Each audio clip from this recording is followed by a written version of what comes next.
Busy today. A lot of errands to run. A lot of extra stuff came up. I had to do a lot of stuff.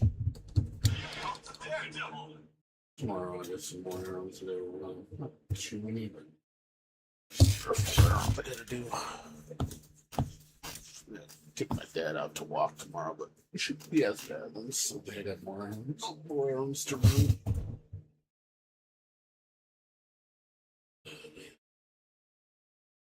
Stuff.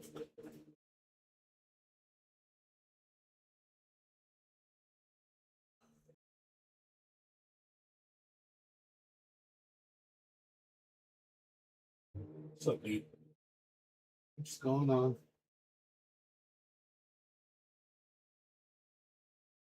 What's going on with you?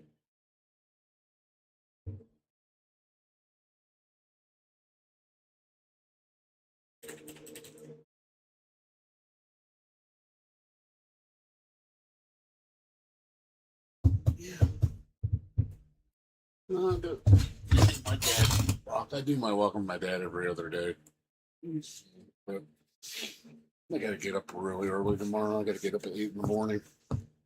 But I'm gonna stay up till like 5 because I got that fucking Neverness to Everness thing. I'm gonna stay up for the morning before I go to bed. I took a little nap earlier, so my sleep schedule's gonna be all screwed up today. Yeah, I got a doctor's appointment at 9:30 in the morning. And then I gotta meet up with somebody at 11 o'clock to pick up something. After that, I gotta go. I'm probably gonna go back home and take a nap. And I'll do my walk with my dad.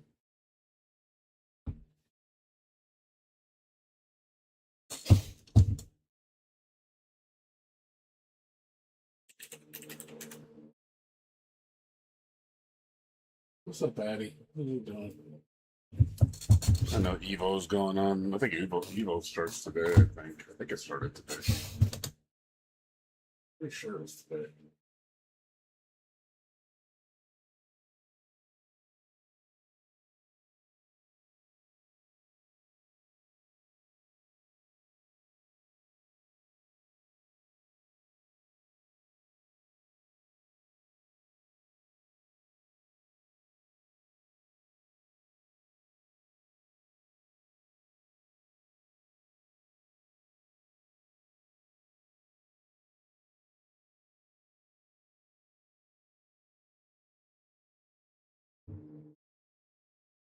Yeah, not much going on. Got on a little late today.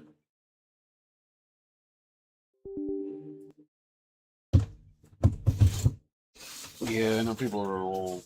Like I said, Blaze Blue right now is. Oh, people are, like I said, going crazy on Blaze Blue.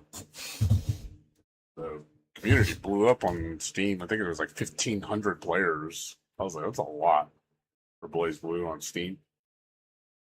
I was like, damn. Did you see that? Did you see that crazy bundle from Arc System Works? I was on Humble Bundle.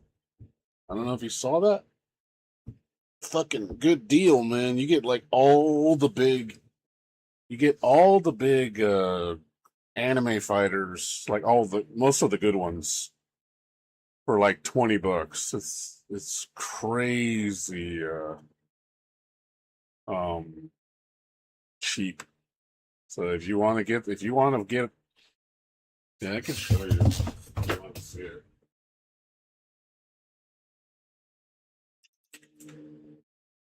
Here, let me show you.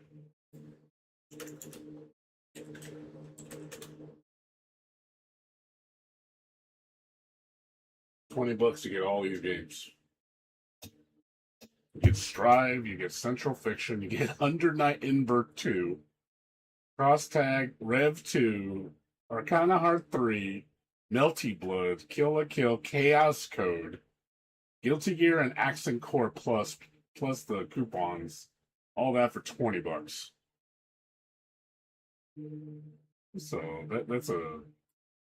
that's a deal. You That is probably the best fighting game bundle you're gonna see from Arc System Works for most of their best fighters. Shit, Under Night alone is $25. So you get all that for 20. Like right now, it's on sale with Steam for 25, just for Arc Under Night. So for $5 less, you get all this. So if you don't have all these games, get it. Like I have all of them. So it's just like, yeah, this is a really, really damn good bundle. You know, obviously, so I give a shit about Strive. Just minus Strive, though. Even minus Strive, all the rest is still a damn good deal. 70 of these games I would recommend getting. Like this, 1, 2, 3, 4, 5, 6, 7. 7 of them are solid. I would say absolutely good. The other ones, it's kind of like, if they're in there, cool. But 70% of the bundle is good.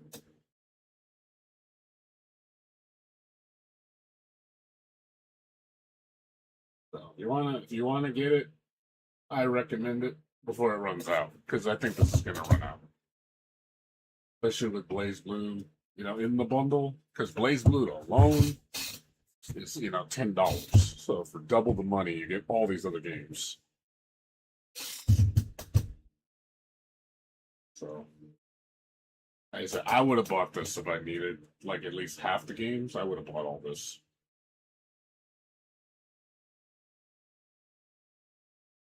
So yeah, if you have like 90% of the bundle and like 80%, it's not worth getting.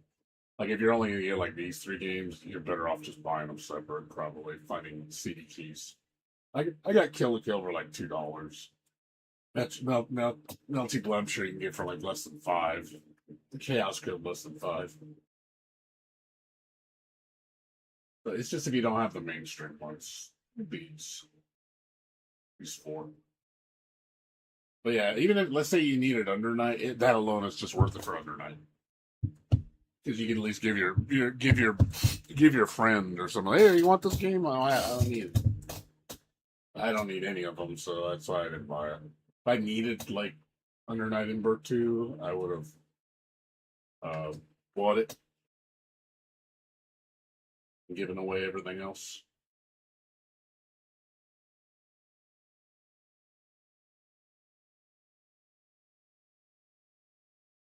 Who do I like? Who do I main in Blaze Blue?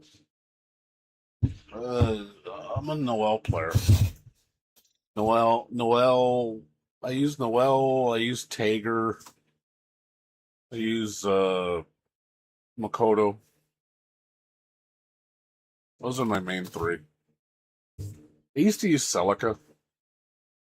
I haven't played in so long. I don't even remember how to play it. I stopped playing that shit so many years ago. The game is 10 years old. Can you believe that shit? 10 years old. Over 10 years, I think. I think 10 years is the last one it came out. Like, the update came out? Yeah, it's been like 10 years. That's how long I have not played Blaze Blue.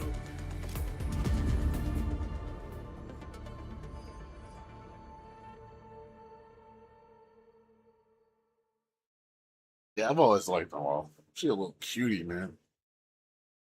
Also, because I used to be a big fan of Christina V. She was the voice actress of her. I don't really care about her much anymore. I don't really, but I used to, because I used to like all the characters that she played, like Shantae and Sarabella. That was all Christina V. People are, it's funny. People were talking about. People were talking about bringing the dub back. Like people were like saying like, "Hey, let's have it. Let's make the dub for Blaze Blue." I'd be crazy if they actually put the dub in like as a bonus, like or as like kind of like a season 3 thing. And I'm fine with it if they charge for it. Like if they said, "Hey, we're gonna do the dubbing, and then we're gonna add characters and rebalance, and then charge like $10 for the revision. Even 20, I'd be fine with them charging $20 to revise it, you know, and then you pay for the characters. So I'm like, I'd be fine with that. I think nobody would have a problem with that.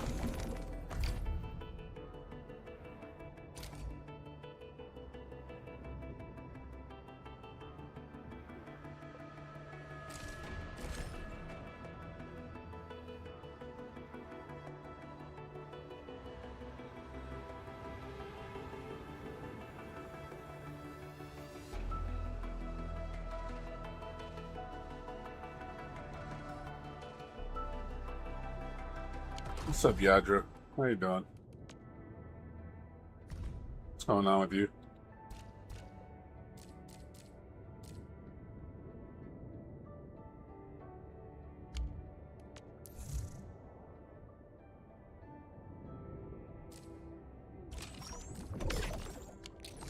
Are you cooled down? Or are you still upset?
Heavy Ram and Heavy Sting enemies are finally replaced by Heavy Ram and Heavy Sting Alpha.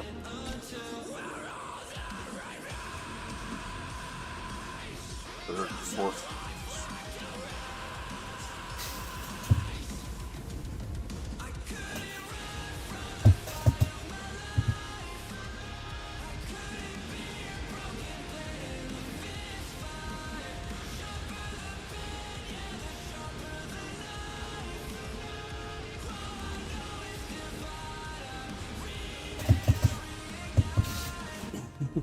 And I am bothering you to just do this first live stream. Were you being mean to them? Why are you being mean to them?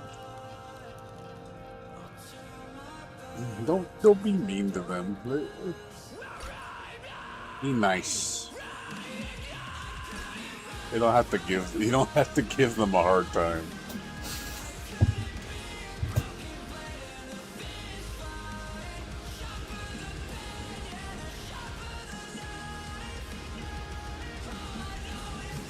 Be a doink.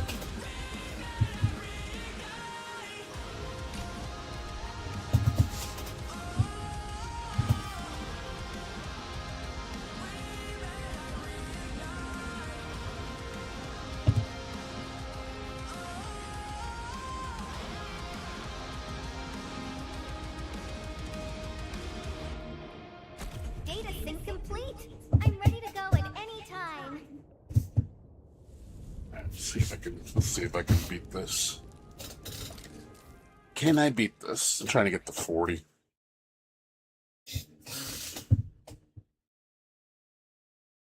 I'm gonna be in focus mode right now.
like this. There, those things are tough, man. Holy crap! I gotta buy 4 of them things. There's no way I can beat all those in 4 minutes. There's no fucking way.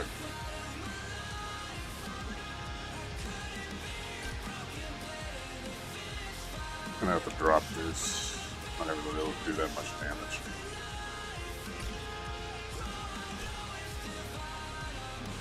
I have to change the modifiers.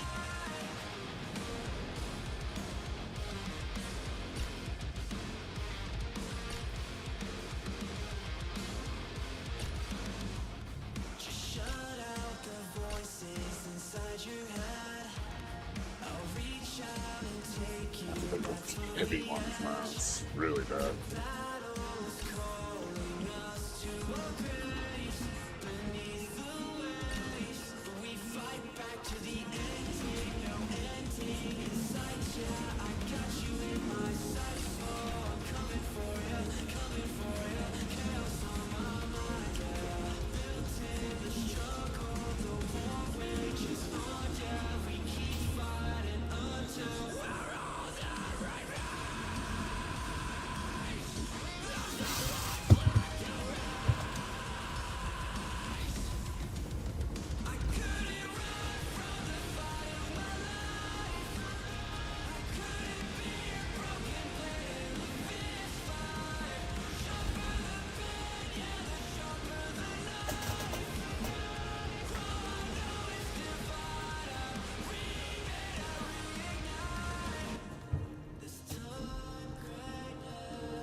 Sorry, Yadra, didn't mean to scare you off.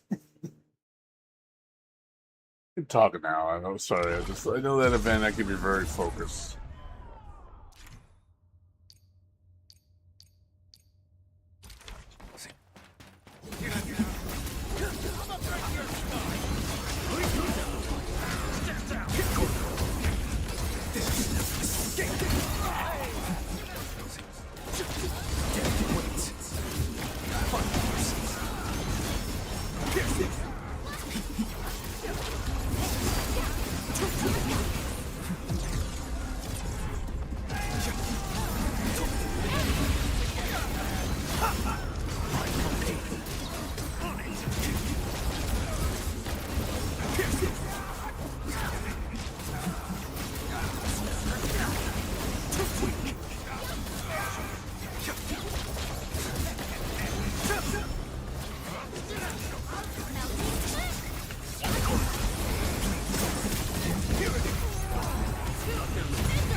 Yeah,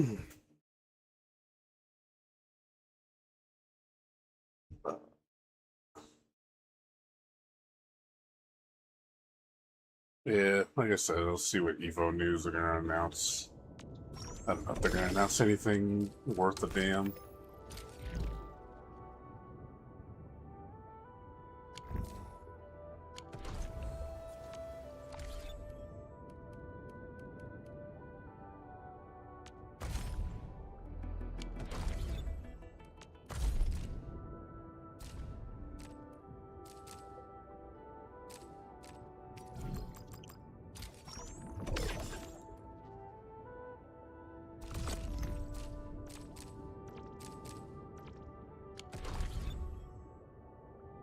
So,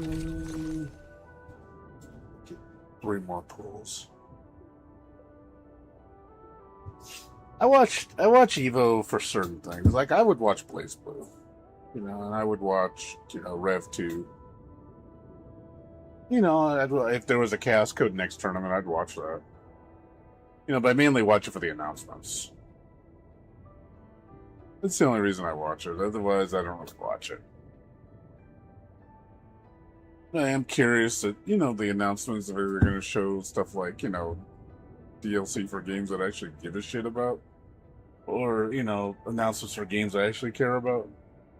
Like if I saw something for Kohima Inbu, if I saw something for, Chaos Code Next, or, Blaze Blue, Central Fiction 3.0, or, people are speculating that maybe Arc System wants to go back to their prior catalog and update older games. Like, I'm hoping they do that, because that's honestly the best move that they can make for me.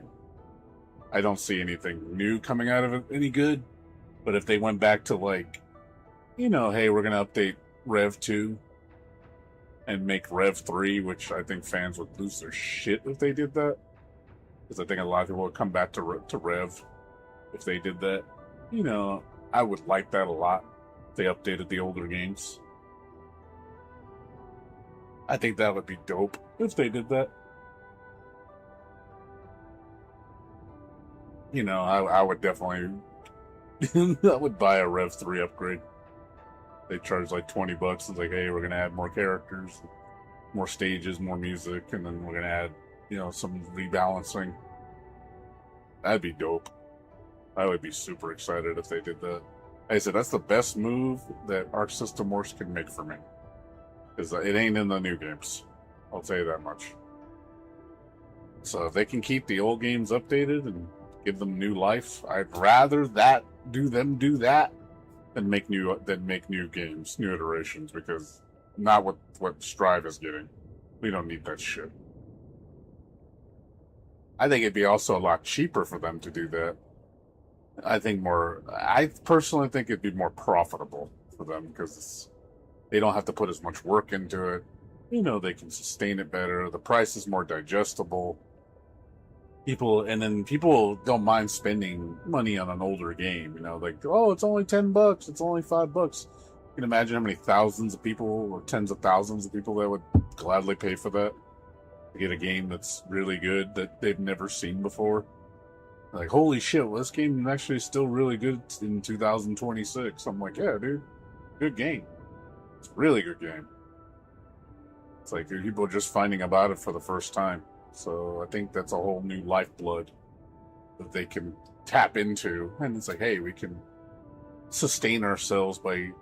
And then, it's Evo relevant. It's, again, make DLC, charge a revision for $20. Again, people have no problem paying $20. And they can be like, hey, we sold 50,000 of these. That's $1 million.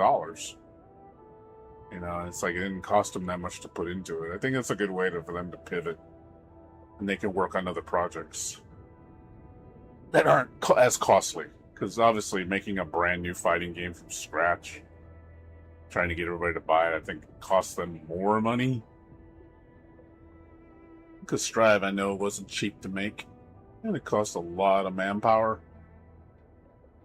So I think that'd be a good way for them to tackle keeping their company afloat. I think people would like our system works a lot more if they did that. I think especially the older fans, they'd come back.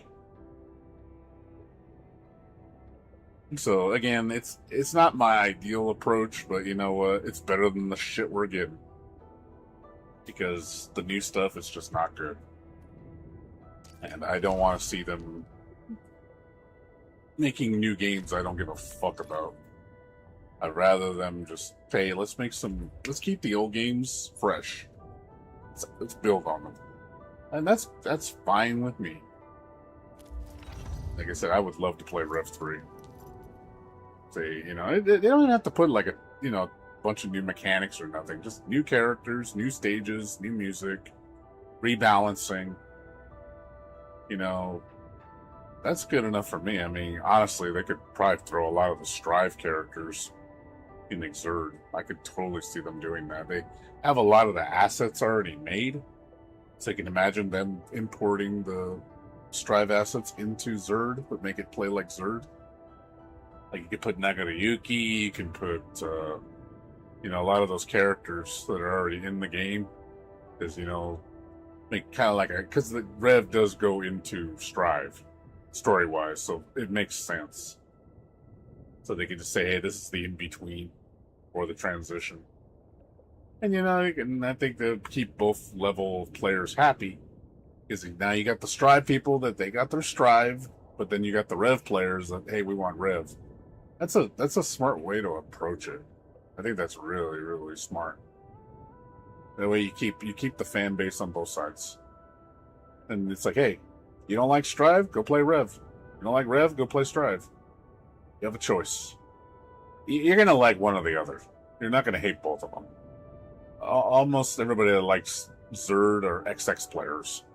Most of them do. And if you want to play the old XX, you can. You know, luckily it has rollback, thank God. You know, I don't think they'll update that one. That's probably too much work. That would be cool if they did, but I don't think they will. I think that's going too far back. Like, that's really archaic processes that they don't use anymore. Hand-drawn sprites and shit. They don't do that. They don't do that anymore. But I think Exerd is because Exerd's bones is, you know, Strive are similar. So I think importing the 3D models, I think that'd be a way to them to cut a lot of work out. It's like, oh yeah, we can just import the assets into the Xrd engine. Because they know how to run, they know how to use Unreal 3 or Unreal 4. So that'd be a really effective way to make more DLC for Rev. And I'd be fine with that, because I was like, oh yeah, put some of those characters in there, you know, that'd be kind of cool. That'd be a good way to, like, incorporate both universes. You know, there's a lot of characters they can pick from in Rev. I mean, in Strive, that are not in Rev. You know, they could, shit, I'd love to see Bridget. Oh man, Bridget was in fucking Rev. They brought Strive Bridget into Rev and made him play more like Rev. That would be fun, dude. I'd totally be on board playing Bridget. You know, bring back Testament, you know, because there's so many core characters they can bring back.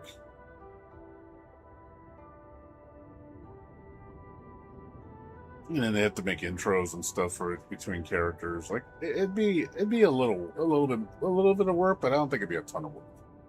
I think, again, most of the assets are already made, so they just need to more just getting them to function in that world, transitioning into that game style. They would be like de-striving them. Like, visually, I think they'd look a little different, you know, but the core assets would be the same. They would just have to match a lot of the visual effects to match Exerd style. You know, I don't know. I think it's a good idea. But we'll see. Maybe that'll be a dream that I can hope of. It's like, you know what? This is pretty cool. I mean, I have no reason to complain. I was like, hey, Xerd's back. Because people, I think, be excited because I think it'd be a fresh coat of paint for Rev. I think Guilty Gear would look really good in that light, and people can finally show what Zerd's all about and say, hey, you want to see some real Guilty Gear gameplay.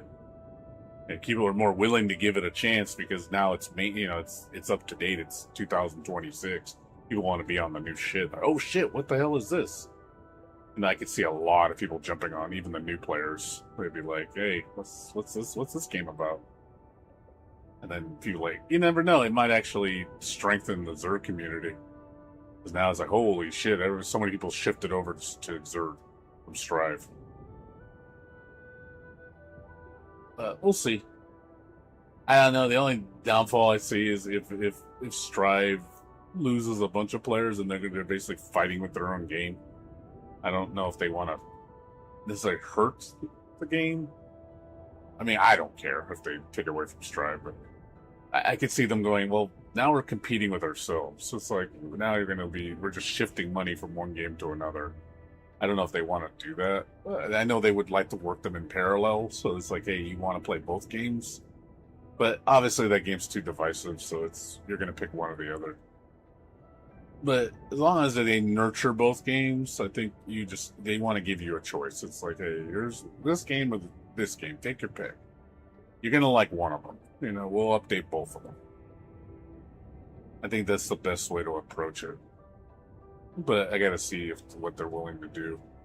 Because they even said, like, after Marvel took on, they're not gonna be making any more fighting games. So maybe this is a way to them they can lessen the load on development and just update older games. Like, I would like them to go back to Persona. They went back to Persona 4 Ultimax and made like a 3.0. This 2.0 was the last one. They made a 3.0 and say, hey, we're going to add more characters, more music, more stages. We're going to... Even Cross-Tag Battle, I can see them updating that.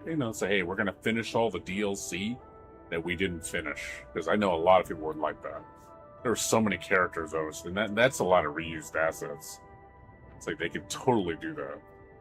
I think if they were able to like free themselves up from having to mainstream fighting games all the time for development, it would free up their development team so they don't have to work on so much. They could be more diversified in their projects so they don't have to worry about just making a new fighting game because of how much time and effort that takes and resources just to focus on one game takes. Well, they would have to talk to Atlas though. Atlas is in charge of that game, unfortunately, so they're at the mercy of Atlas. They may have made the game, but Atlas owns the IP. Atlas owns all the assets. So it's one of those, they need permission from Atlas. They would have to talk to them and go, hey, can we update your game? They just can't do it of their own accord. So they have to get permission, and then they have to get funding. Because they're not going to do it for free. They're going to ask Atlas, hey, can you pay us to do this?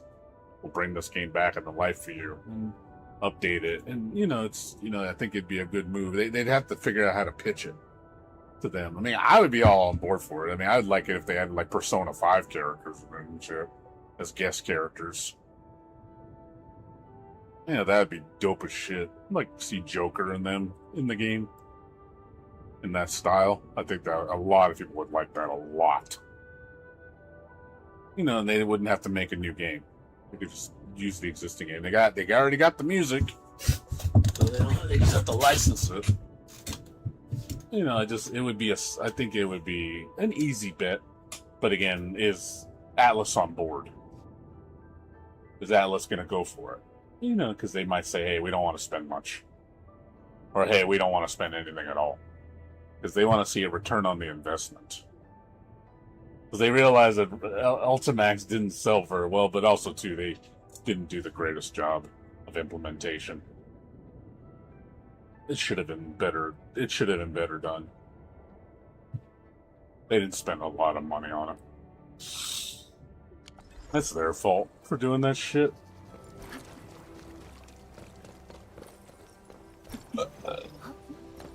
But yeah, even, you know, what else? They could update. I'm trying to think of any other games that they have this old.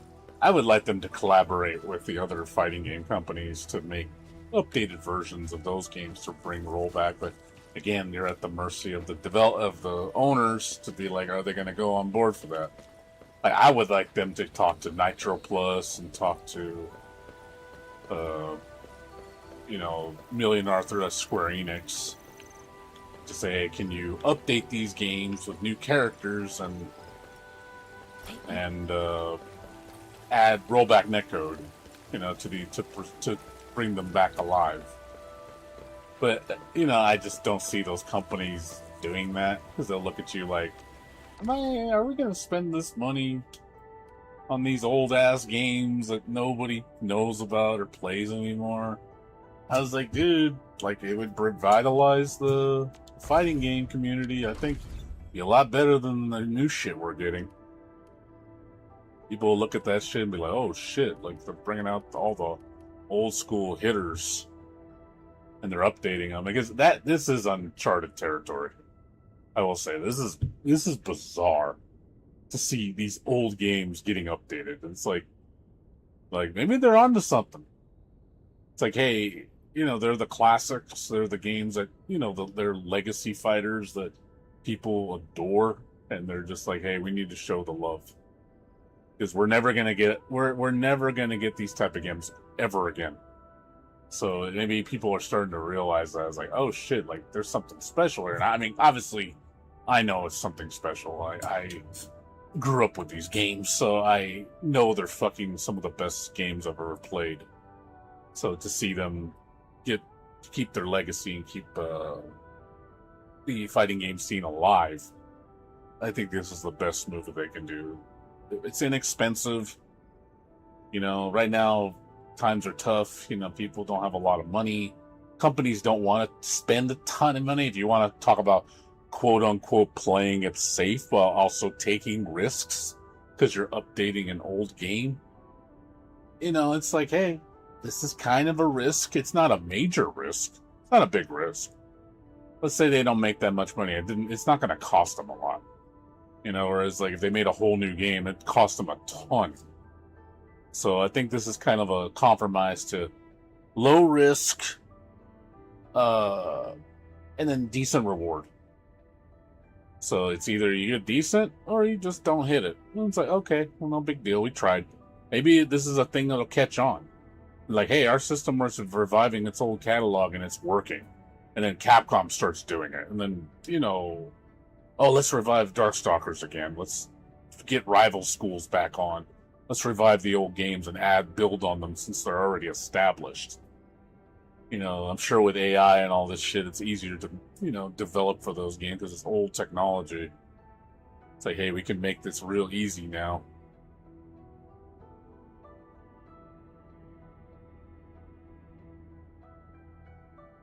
Well, that's what I mean, because it's like the tech's older, the everything would just be cheaper, you know. And again, companies are about saving money, but I also think it's a way to strengthen your legacy catalog to say, hey, these games are the shit still. They still hold toe to toe with the mainstream games. Like Street Fighter 6 will still always be the number one game, but you know, for the anime fighters, I think those games hold toe to toe with the newer things or surpass them. I personally think they surpass them. So it's like, trust me, if you saw those games at EVO main stage, I don't think anybody would complain. I think a lot of the newcomers, they don't know what these legacy games are because they never seen them before. So putting them in the main, because they just look at mainstream. That's what they want. They want mainstream. They want what's new. So if you bring those games and bring them back into life and say, oh shit, I've never seen this game before, what is it? And then they jump in like, holy shit, this is so much different than what they recognize. I don't think people get upset. I think people will be more curious because they'd be like, well, how come no one talks about this game, or how come, like, I think hopefully there's some stimulation there. The new blood is going to see it and be like, whoa, I've never seen this before. This is different for me. because they just never bothered to branch out into the older fighters. Now it's like, well, now you have no reason to. You talk about how you want to be where it's at. Well, this is today. This is what it's at. They're updated it. It's a new game now. So jump on board. It's a perfect time now. And it's inexpensive, because people are worried about money.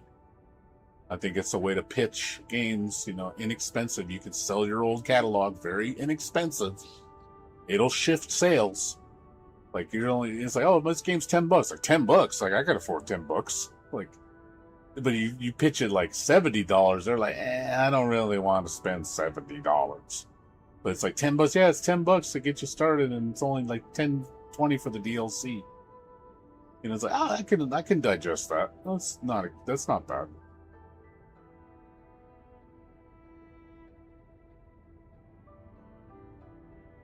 So I mean, I think that's a good way to supplement your company.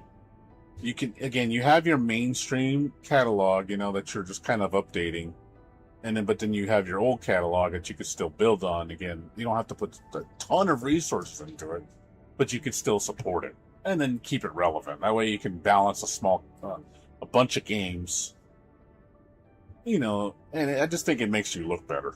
Because it's like, hey, and they all add up. All the revenue put together will add up.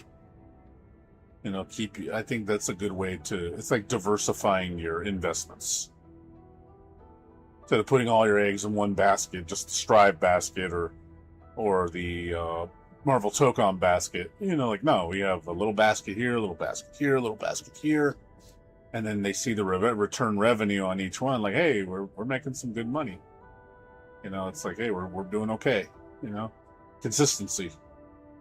And then again, it's still relevant because Evo. I think Evo numbers would go up if you bring back the older games and made them main stage. I think you would see more numbers go up, not go down. Because a lot of people don't really care about the new shit. So it's like, okay, well, bring back the old shit. If people aren't on board for the new shit, bring back the old shit and make it new. Hey, and the new players have something to run to, because now they're looking for something different. They've never played these games. Well, now there's no reason for them not to. It's like, this is what the legacy fighters are like, but they don't feel dated. You know what I mean? They don't feel like, oh, these games are fucking old. Like nobody wants to play them because they're old. It's like, no, they still hold up really well, even 10 years, 15 years later. They still hold up extremely well. So, I don't think the visual fidelity is a problem. I don't know. I don't know if you ever hear people talk about that. Like, do people complain that games aren't good looking enough?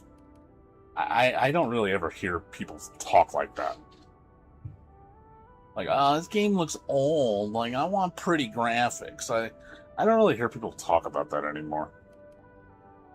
The way the economy is and the way people are now, I think they want more value and more just good games. That's why the indie scene's killing it, because you're getting good value and you're getting a good game. And a lot of it's older school graphics, and people adore that shit. Like, more so than just it's pretty. Because they can focus on, gameplay and what matters, a distinct art style that looks unique. So.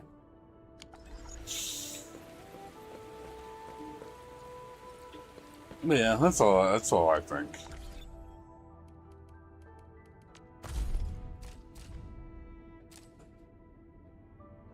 Well, we'll see. We will see. We don't know what's going to happen.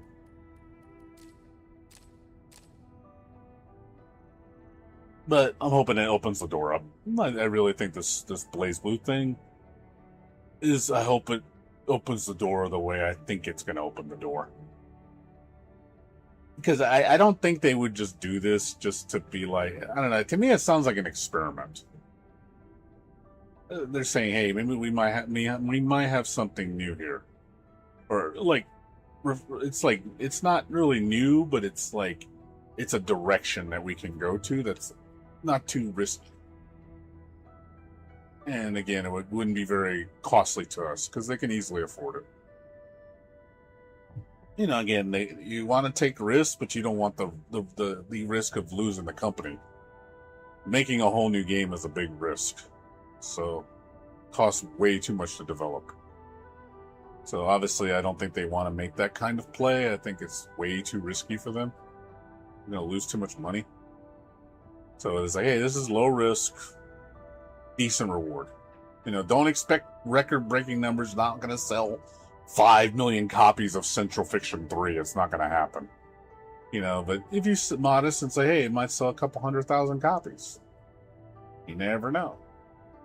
100,000 maybe, or even 50,000. It's like, can you survive on that? You know, updating DLC? No, it's not. Don't look at it like, you know, that's just a small portion of the pie. It's like, oh, we made $1 million in DLC sales. It's like nothing to scoff at. Like, how much did it cost you to make? About 50 grand of work. It's like, it's not very much. It's like, that's a good trade. But then you do that for every game that you have. You know, it's like $1 million here, $1 million here, $1 million here, $1 million here. Adds up. But you have to go back to like your humble beginnings. You got to think more humble. Don't be so greedy. You know, stop looking at like, oh wow, we need Call of Duty numbers. I'm like, you ain't gonna get Call of Duty numbers. Not with these games. You got to start thinking like cumulatively, what's more efficient. You know, I'm all for the whole short, small. You know, slow and steady wins the race. That's my mindset. That's how, you know, that's how I think you become a company that's like, hey, it's gonna take a while, but I think in the long run you're gonna be safe. I think that's a good way to approach it, especially in this economy. Like I said, how expensive things are getting. I mean, do you really want people to say, oh, well, they need the latest computer that they can't fucking afford to buy to play their game? It's like, oh, we have the latest graphics fidelity. You need a $5,000 computer to play it good. You think people want to worry about that shit when they're buying a game? They want to be like, hey, my 10-year-old PC is going to be fine playing this game. I honestly think we've gotten to that point where we have to be mindful of people's hardware because it's just getting too expensive to make. I think that's a game developer problem too. They have to realize this is hurting you guys too. So you're feeling the pinch just as much as the players are. So, and I'm sure they don't want to have to upgrade their infrastructure, their hardware to the latest shit where they're going to be spending millions of dollars investing. And it's like, dude, you don't have the money to be buying this shit.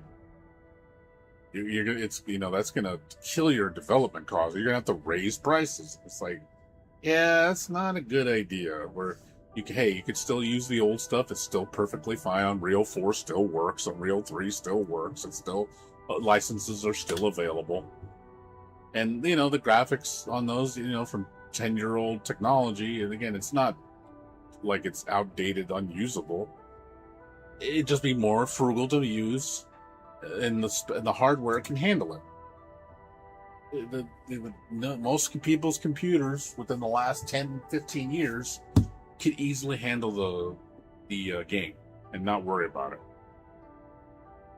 And that's a sigh of relief to the gamers because they're like, oh, cool, I can play it on, you know, let's say they have even a smartphone. You know, they have an emulator on their smartphone. They could play it on their smartphone. You know, that's how easy it is to play. It's like, oh, you have a Steam Deck? No problem. It'll play on your Steam Deck. It'll play on your whatever those other portable handheld systems that you could put Steam games on. Like, no problem. It'll work.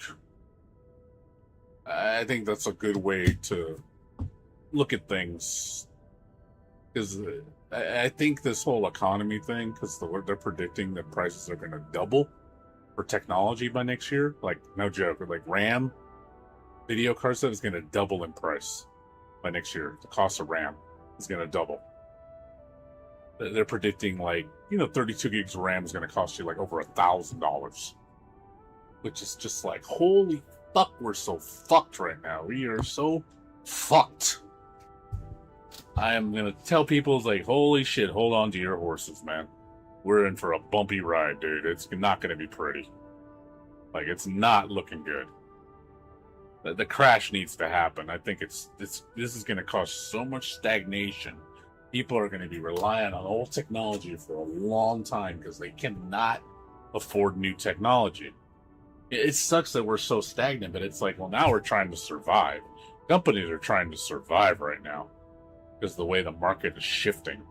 So it's like, hey, man, we got to do something. You know, these companies I'm sure see the writing on the wall. Like, if we don't change, we're gonna be we're not gonna exist anymore because the market's gonna just destroy them. And the only companies that are gonna survive are the big ones. Like, you know, Capcom won't be fine, you know, but, you know, you see Namco's not doing too swift, you know, and they're a big company, but I think they're going to have to pivot, you know, but our System Works is not huge. You know, they're not a big company. They're bigger than what they used to be, but they're not big. So I think they're going to have to pivot. Keep their costs low, but also, again, you need to maintain having some income instead of no income. GTA 6 flops. Yeah, I don't like what they're doing with GTA. It's not only is it $80 to $100 to get started. There's no disc. There's no fucking disc. All the physical copies just have codes in them. They are not making physical disc, and they're charging you $80 to $100 for it. I'm like, holy shit, go fuck yourself, man. You can't even print a physical copy because you guys are so fucking cheap that you don't want to spend the money. They just don't want to spend the millions of dollars to produce discs. They want everything digital. Like, holy crap, this sucks. Like, the collector's edition is useless.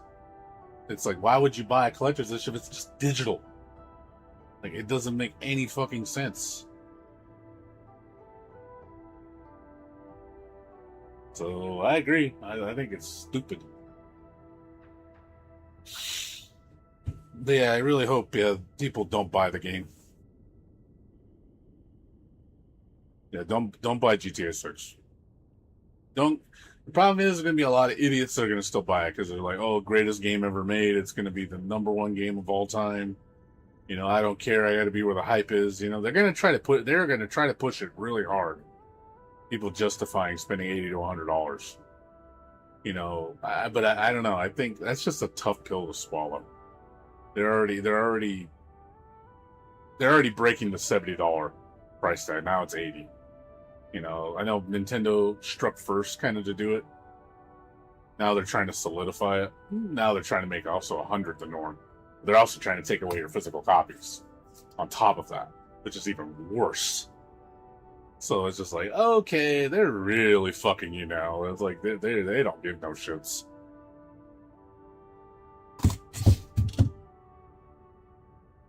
What's up, dude? What's up? Yeah, Drew. I know you got scared off because I was playing the game. I'm not playing it right now. We're just talking. Don't get scared, Yadra. Don't be scared. And Yadra he's like, oh no, he's playing the game. I'm out of here. See you later. Yadra disappears when I get in my gacha games. He's like, no, don't play your gacha games. Play something cool. I think that's the signal I get from you. Play some cool games. Play some hard shit.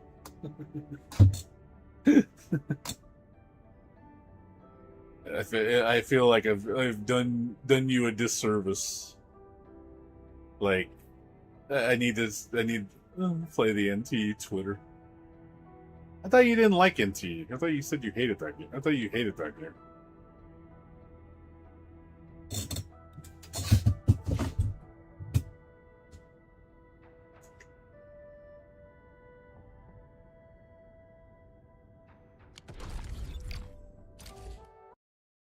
Arknights. Wait for date change before I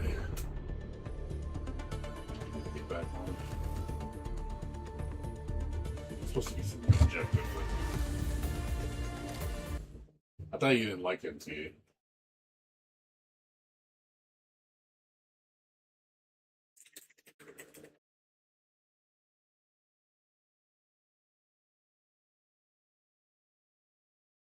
Yeah, he's like, pay attention to me. Me.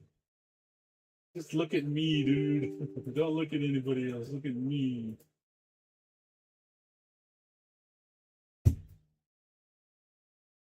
Yeah, I've done most of the stuff in this game. Well, we got a special program tonight at on YouTube, so I don't know if you're going to be there for that. They're going to show off the new version. Special program at 4:30 in 4.5 hours. Don't miss it.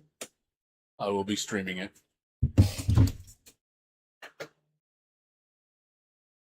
Yeah, this one. Trying to find it. I mean, I don't know if the YouTube link's live yet.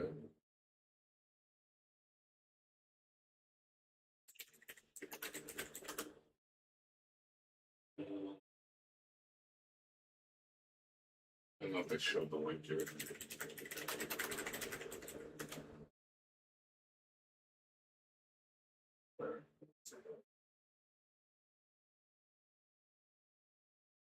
I don't know if it's not on here yet. Yeah, they haven't posted it yet. Yeah, it's supposed to be at 4:30 in the morning. Special program.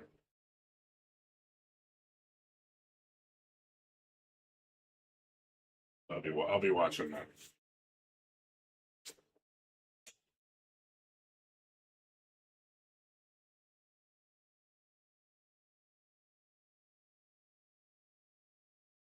I've seen worse. It's called Final Fantasy 15. Final Fantasy 15 had different problems, man. The story was shit, dude. The main story is trash, dude. I did not like the story at all. I was not interested in it at all. I like the bros. Like the main four characters were pretty cool. I like that whole dynamic, chilling with the bros. Kind of like it felt like almost like a camping trip. You get to see them, have like a family kind of environment. You get to see them get close to each other, talk to each other. I did like that aspect of the game. I thought that was pretty cool. And then get to see what they're all about, or why they're tied together. Their little intricacy, their little nuances, the things that they like, dislike. It does feel personal. Like there's a personal connection. I do think that's important with characters. You want characters to be, interesting and make them like, oh, they feel real. So I think that part of the game, I think they did good. But the main story is just dog shit, dude. It's like, holy crap, is dog shit.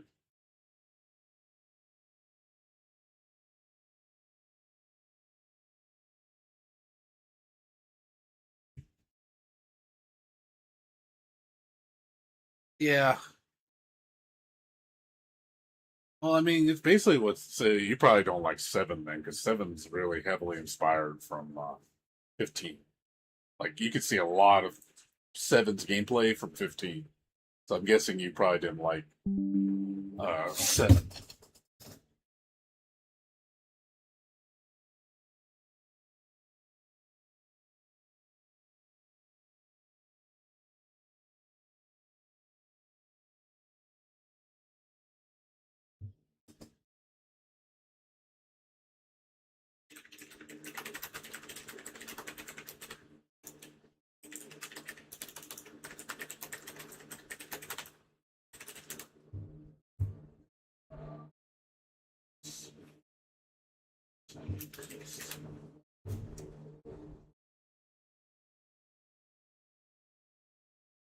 Yeah, 4:30.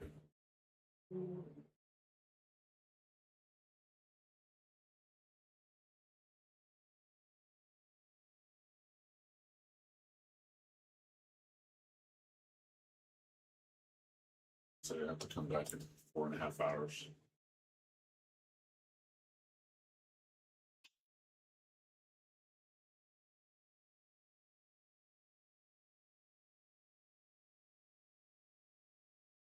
I like 7.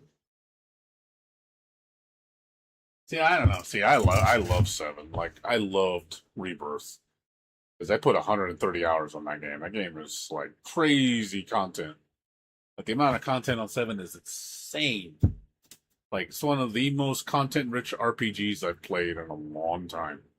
Like the only games I would say on the same level as that are like Crosscode and shit. Crosscode is on the same level as 7 Rebirths. But yeah, 7 Rebirth for a $70 game for how much game they gave you is fucking disgusting. I will say that. From a value proposition, it's like you're definitely getting your money's worth. That's for damn sure.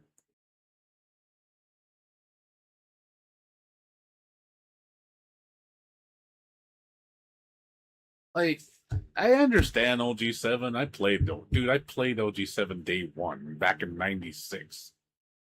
I know the thing, I played it. It was my first Final Fantasy because it was the first 3D Final Fantasy. It was at the time it was revolutionary. So and the whole open world thing was just it was on next level. I'm not gonna lie, back then that was new territory. And we've never seen anything like that shit. So the scale increased huge. But also again 3D going from 2D to 3D. I was like, whoa, this is a big jump. The gameplay hasn't really evolved too much, unfortunately. It's the same shit you see nowadays. I think nowadays it does it better. It's not so much, there's games that do it with not so much fluff. But I personally like the change in 7 just because I'd rather play action than turn based. If they would have did 7 the exact same way they did it before, if they would have just made 7 turn based with just better looking graphics, kept everything the same, like almost like a remaster, I wouldn't have been played it. I wouldn't have been bothered. I wouldn't have touched it at all. I would have totally skipped on it. So for me, it's a good thing because I don't want to play turn based because I just don't like turn based. I just don't.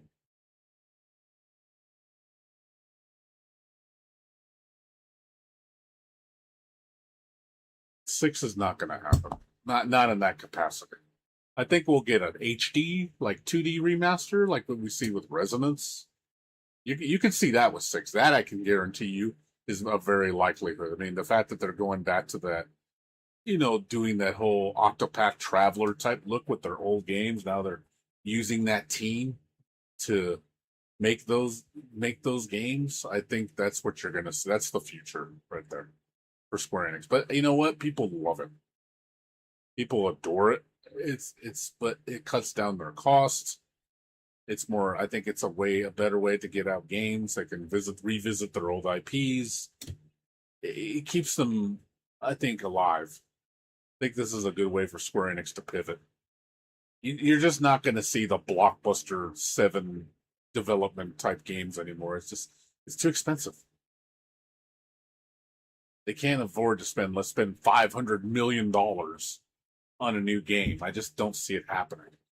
But right now they're trying to cut costs. They're trying to save their bacon. So I can definitely see them pivoting more to these smaller scale releases with that kind of graphics fidelity because people do love it.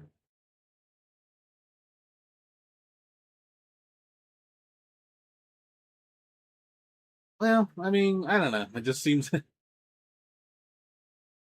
which is fine. I don't blame you. I don't like much of them either. I don't play Final Fantasy really. I haven't played Final Fantasy since 7. I'm gonna play Revelation, and I'm gonna ask my coworker to give me a copy. I I know people in Square Enix still, so I still talk to them. So I'm gonna see if he can. I'm gonna talk to him actually this Sunday. I'm gonna ask him, hey man, like, can you hook me up? I hope I mean, if he's still working there, because I don't know, they might let him go. So I'm gonna try to have my connections. I'd be like, hey, I'm gonna actually ask him, because I'm trying to like keep in good with him. And he's a good guy. I mean, we've been friends for a while. We always talk about games. So I'm hoping, I'd be like, hey man, can you? hook me up with some of the catalog. Do you have any games that are maybe I can get? Because he gave me Elliot for free. I didn't have to spend $60 on it, which is it's an awesome perk to have to say, hey, I don't got to spend money on new games. That's fucking great. I do appreciate that. I got friends that can do that for me. I used to know somebody for Sega Atlas. That's my friend got me a free copy of Persona Dancing All Night Collection, a physical copy. He actually gave me a physical copy of that game. And that was an $80 game. He gave me that for free. I was very, very appreciative that he did that for me because when you work there, you get those perks. You're like, hey, no problem, swing you a copy. So it's like I wish I knew more people in the industry. Is, hey man, if you don't want the game, or can I at least buy it off you, or because you can buy multiple copies for discounts, they'll let you do that. So if he wants the game for himself, be like, hey, no problem. Can I get the second copy of, which is they gave you 50% discount. So any game on the Square Enix catalog is half price when you buy the second one. And I can choose physical or digital. So it's like, hey, if you got, if you want Final Fantasy VII Revelation, it's just going to be $70 probably, or $80. I'd get it for $35, $40, which is day one. That's cheap. I wouldn't have to wait like a 6 months to a year for it to get that cheap. So it's like, hey, I'll pay that. That's fine with me. That's a significant discount. But if he just ends up not wanting it all, then I'd be like, hey, I'll just give it to you for free because I'm not even gonna play this game. I'll be like, oh, it's like sweet, dude. Like, hell yeah, dude. Great. I don't have to spend any money. That's even better because that's what I used to do when I was working there. I would grab every fucking game on the catalog. I'd be like, they say, you get a limit of one of every game free. So I'd literally would go like, I want all these games. Like the first day, I think I did like 20 games. I just went to the videos. Like, I want all these. I haven't got these. I'm like, absolutely, as long as they're stocked, that's part of your, perk. That's a job benefit. So I took advantage of that shit. I was like, hell yeah, Obviously, they tell you not to sell it. Don't do it with the intent of selling it. You do it either you for yourself or give it to somebody, a loved one or a friend. They said that's fine. You can do that. We don't care.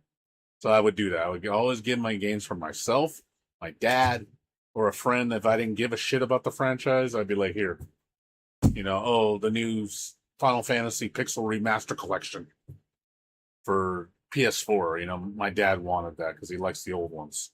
So I said, here, there you go, $60 game right there, free. Because I'm not going to play it. So I got him the physical copies. Here, it's yours. I don't want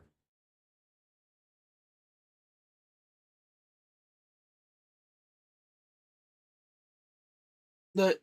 I'm just saying. I mean, Square Enix doesn't make all bad games. I can't sit there and say Square Enix is all shit. They make some good games. I'm not saying they don't. Octopath's a good game. I mean, that's a Square Enix branded game.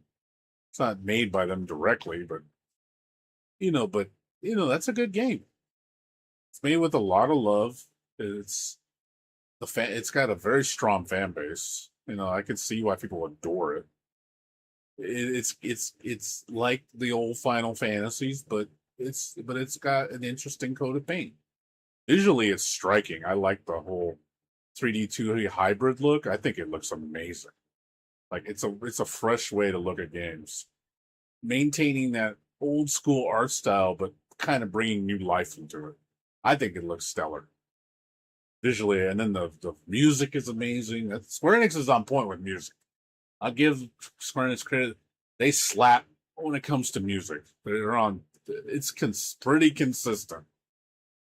I can't deny them that. There's a lot of good soundtracks, dude. Excellent music. And graphics fidelity is usually pretty good. They're on point with that shit. Visual art style is very distinct. So I can't sit there and say it's just trash.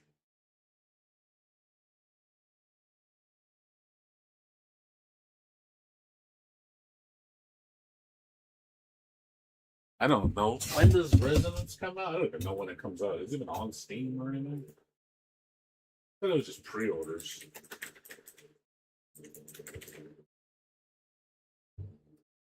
22nd. Yeah, I mean, visually it looks great. I'm not gonna lie, it looks gorgeous, dude. Like visually, I like how it looks. It looks gorgeous. It's beautiful.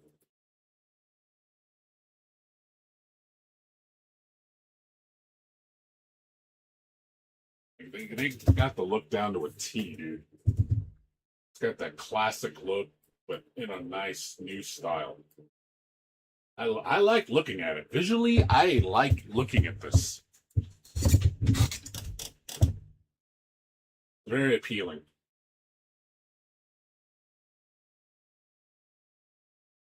Yeah, I mean, yeah, visually, yeah, definitely what I want to see.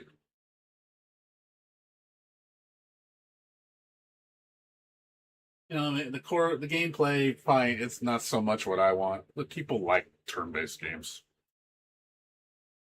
I would watch somebody play this. But if this is how future games are, you know what? I think this is better than a lot of the crap we've been getting.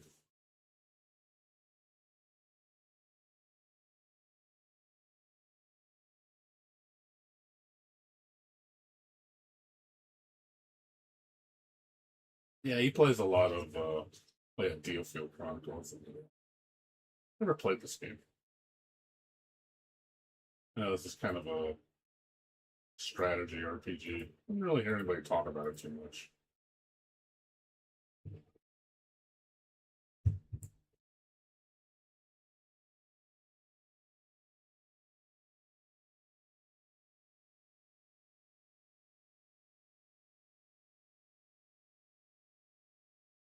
It's just updates.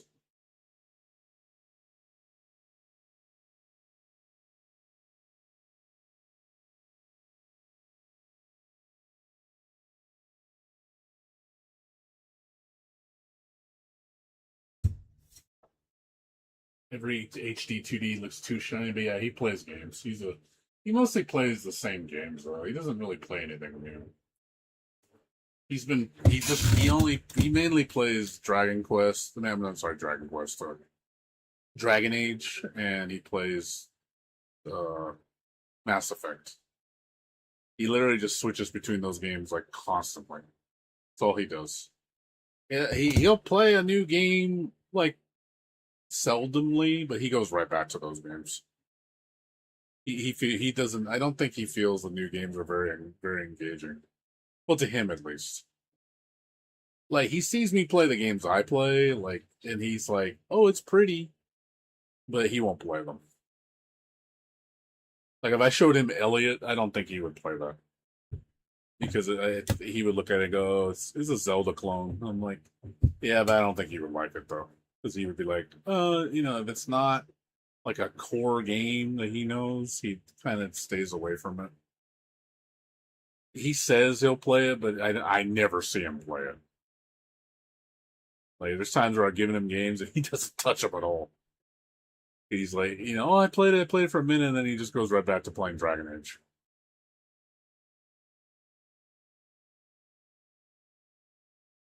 He doesn't, it's funny, he doesn't play KOTOR. Even though he's a Star Wars fan, he's never played KOTOR. I don't know, I feel like, again, he's kind of set in his ways. Like I know there's not too much new I can introduce him to that he would go to it. Basically, if it's not Dragon Age or Mass Effect, he doesn't really focus on it. It's the only two franchises he loves BioWare. It's his favorite company of all time. He anything they make he plays. So he thinks, he's like, hey, they're one of the best, greatest companies ever made. They make the best games. And I'm like, I don't personally care for them. I see why he likes them because they have that narrative. He likes those narrative heavy games, like a lot of choices, a lot of talking. He likes that. So I'm surprised he doesn't play games like, uh Baldur's Gate. I was like, dude, you would probably love Baldur's Gate. Baldur's Gate 3. I think he would adore that game. But he won't try it. So it's like, oh, okay. Well, he won't play it, so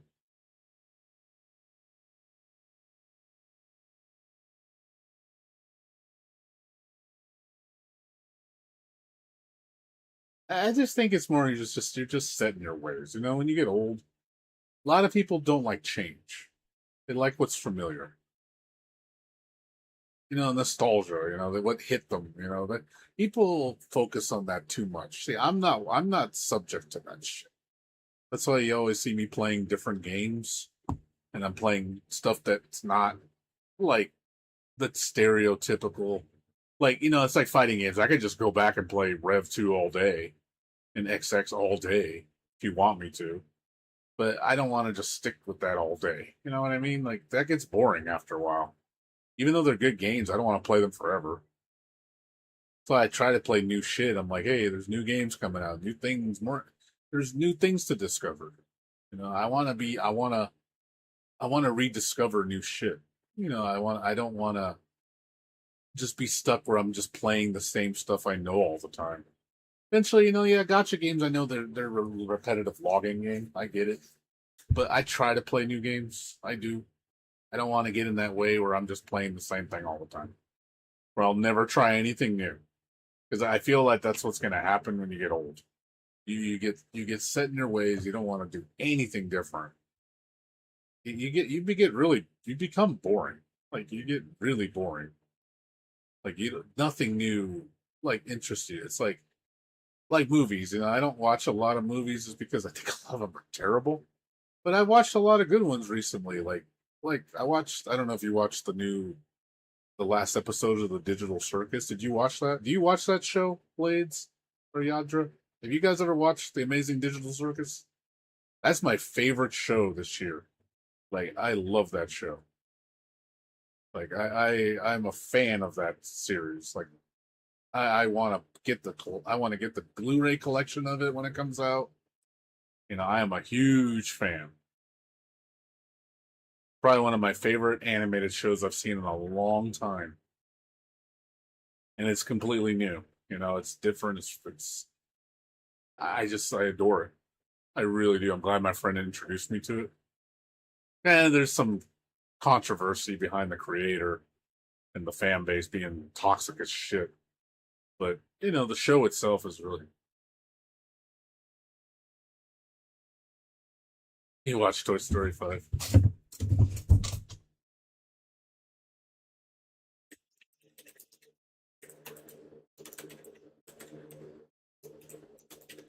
Have you ever watched this show, dude? You ever watch this?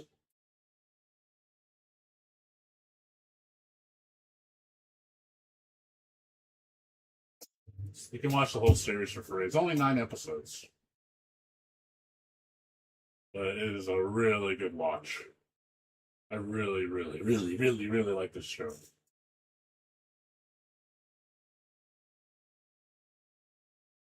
It's got a lot of heart. The animation's crazy on it.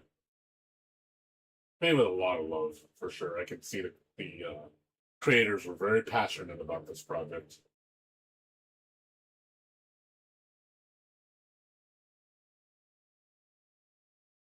Hell, the fucking the last episode, which was in theaters, called The Last Act. It actually outdid the Star Wars movie.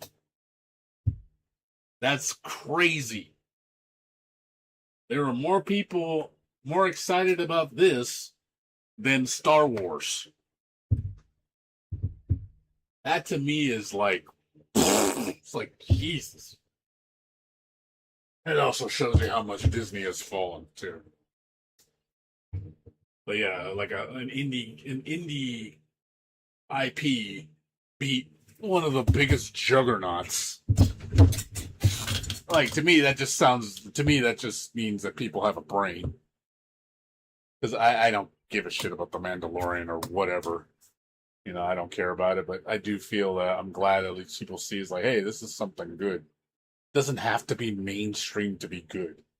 And I wish that whole I get tired of that crap where the mainstream is always what's quote unquote good. You're not watching mainstream, you're dumb, kind of thing. And I'm like, dude, no, like no, dude. Like a lot of the mainstream shit is crap, so I don't watch it. It's not interesting. It's been done to death. It's just not. It's just not appealing anymore. I want to watch something different. A lot of the new movies that come out, they're from like the Back Doors. I guess was based off a game. That movie outdid a lot of major movies. A lot of the indie stuff has been killing it with just being different and being good.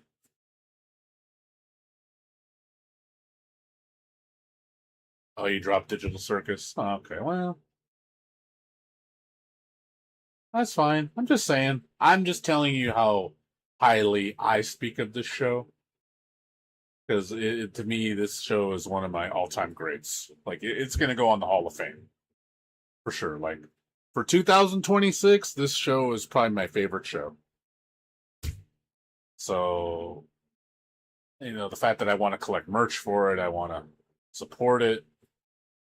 I've tried watching the other stuff. I just not as appealing to me. The other show I was big on. Did you ever watch Has Been Hotel? I went with the pilot on this. You ever watch this? I love the pilot episodes. So good. I have not watched the series yet. I heard it's pretty good. I heard the season one's kind of slows. Two's a lot better. I have not watched it though, but I love the pilot episode. It's so good.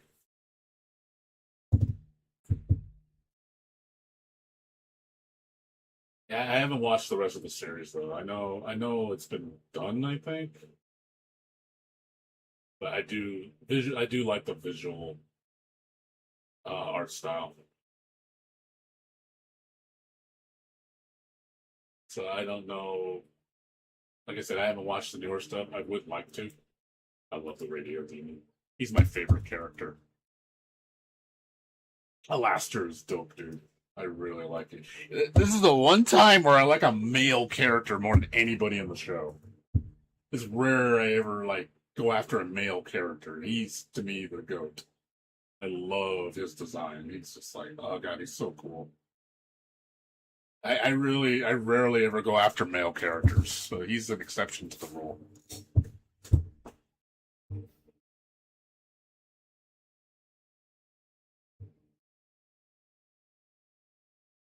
Remember the meme with Alastair, or he says, if I wanted to hurt anybody, that's what sold me. That part right there. Yeah, this one. Yeah, this one. This is the scene that made me like him. When I saw this, I was like, I love you. You're so cool. Dear, if I wanted to hurt anyone here, I would have done so already. I love that fucking look. Oh god, dude. I was like, I don't know why, but I just when I saw him do that, I was like, I love you. I love you. I don't know why, but I love you.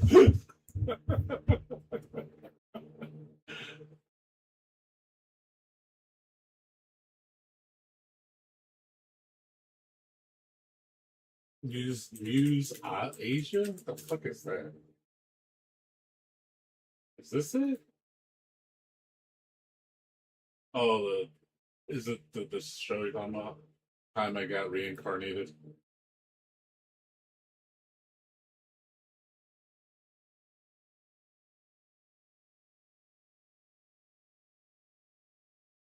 It sounds like yeah, you just got these. Oh, you watch anime from that? Oh, that's cool.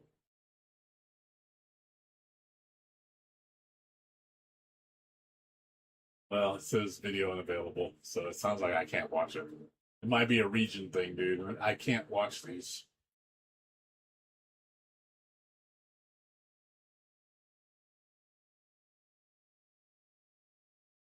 Can I not watch these? Yeah, it's a region thing. That's why I can't watch it. That's cool for being for you guys. That's cool. At least you have that. I can't watch it, but I if I want to watch it, I'll fucking look it up. And trust me, if there's I have a will, there's a way.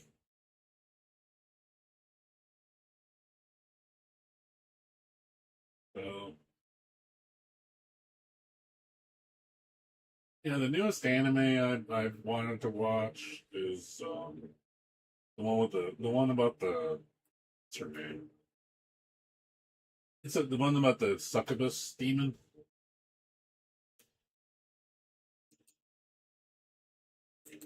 I forgot her name. Not this one. Not this one. Not Monster Girls. It just came out. I got the name of it though. I like the main girl and her mom. Mom is so fucking hot. I was like, whoa! I was like, that's that. I want to take that home. Can't think of the name of the show though.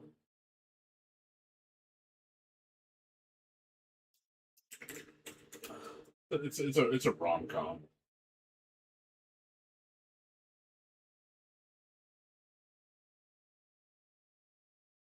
See, newest rom com anime.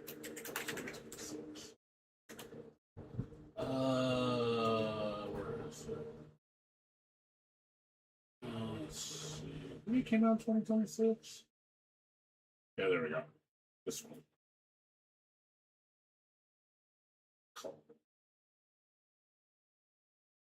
That one. Mistress Kanan is devilishly easy. It's the one I've been wanting to watch. I like her. I like the mom though. Mom is so hot.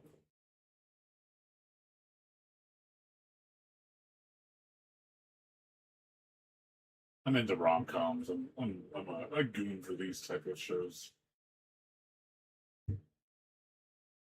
I watch a lot of these type of shows. This one, like the 100 girlfriends that really love you, stuff like that. I'm all into these. Anything with waifus, I like. I like comedies. Use it in anyone. The reason why. No, I get it.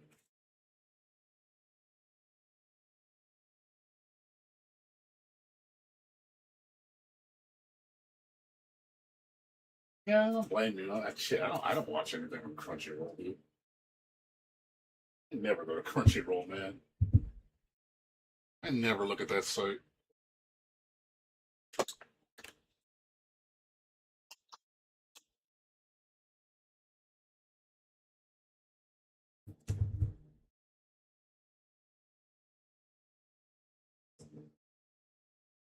Yeah, like I said, I mostly watch rom coms if I watch animes. Anything waifu I watch.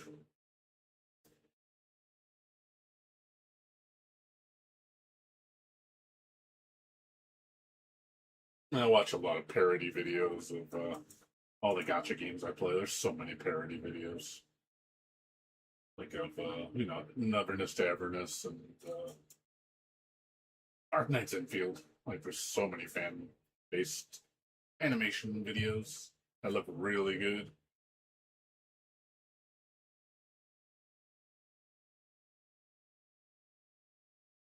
Yeah, I mean, I get it. Japan started to ignore Crunchyroll too. Isn't Japan? Well, Japan needs to stop censoring shit for the Western audience. Just make what you want. Don't give a fuck what people think. If people don't like it, then don't watch it. Don't get all butthurt because it's like, why is this thing gooner? Why is this? I'm like, man, don't fucking watch it, man. Stop ruining it for everybody else because you don't like it. I hate when people do that with anime, dude. They try to censor it and make it seem like, oh, it needs to be this way. If it's not this way, it's dumb. Like, it's just like, dude, just let them create what they want to. Japan's a perverted culture. You know, like, there's, like, there's so much perversion in anime. Like, the gooning, the waifu shit. It's all part of their culture, man. It's like, just leave it alone. Stop messing with it. It's like, it's not yours. I hate when, like, Americans try to, like, try to turn it into something else because, oh, we got to appeal to the Americans, so we got to censor it. We can't be showing that stuff because people are going to get hurt. Their feelings hurt. I don't care about your fucking feelings. Like, you don't even care about it anyway. Like, a lot of people that bitch about that shit, they don't even care about the shows or the games. Just let them make what they want. You just, people feel like their opinion has to be, like, fact. It's like, oh, well, everybody needs to do what I say, and if you don't, you're an idiot. Or you're a bigot. It's like, you can have an opinion. You can not like something. That's fine. But you shouldn't dictate that to be the norm. Like, I might complain about, Strive, like, I hate Strive. But if people want to play Strive, that's fine, I just won't participate. I'm still going to hold my opinion. I still think it's trash. But it's like, hey, you want to play Strive? Have at it, Hoss. I don't want to. I'm going to go do something else. I will never, take away from something from existing. Like, I don't like Street Fighter. You don't hear me trying to cancel culture Street Fighter. Just because I don't like it. Oh, they need to make Street Fighter for me. No, they don't. The game was never for me. And that's fine. It can exist without me needing to appeal to me. Like, I don't give a fuck about that. I'll go like something I like.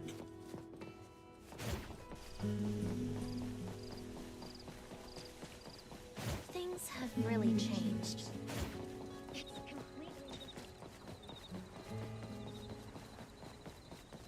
I'm tired of that shit. Just leave it. Let things be. Again, if you don't like it, just don't participate. Just walk away. Go like something else. But people spend so much time and energy trying to make it seem like, because it's more about them, they want to make it about them. It's just them being selfish. It's like, no, everything needs to revolve around my stupid little ass. Instead of just letting things be. That's really what it is. It's just attention grabbing. They kick and whine and scream to make it about them. And then when it's about them, then they go to the next thing and they do the same thing. Oh, okay, I got what I wanted. Okay, well, I'm bored now. Let's go to the next thing and ruin it. It's basically what they do. It's because they gotta constantly make it about them. That's what I think it is. It's like throwing a tantrum. You give them what they want, and then they want more. They want more. Here comes the next tantrum, and the next tantrum, and the next tantrum. It never stops. You keep giving in to what they want, they're just going to keep asking for more.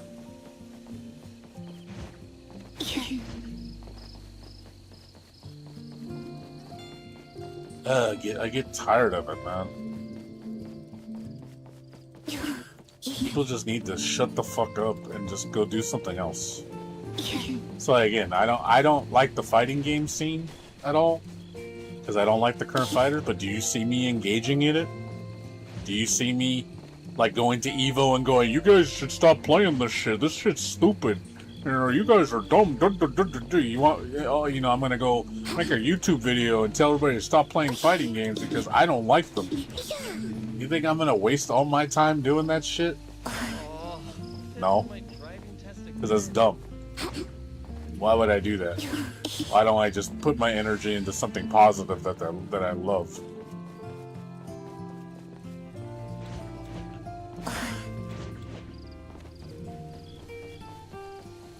people rather put their energy into negative emotion or to make it about themselves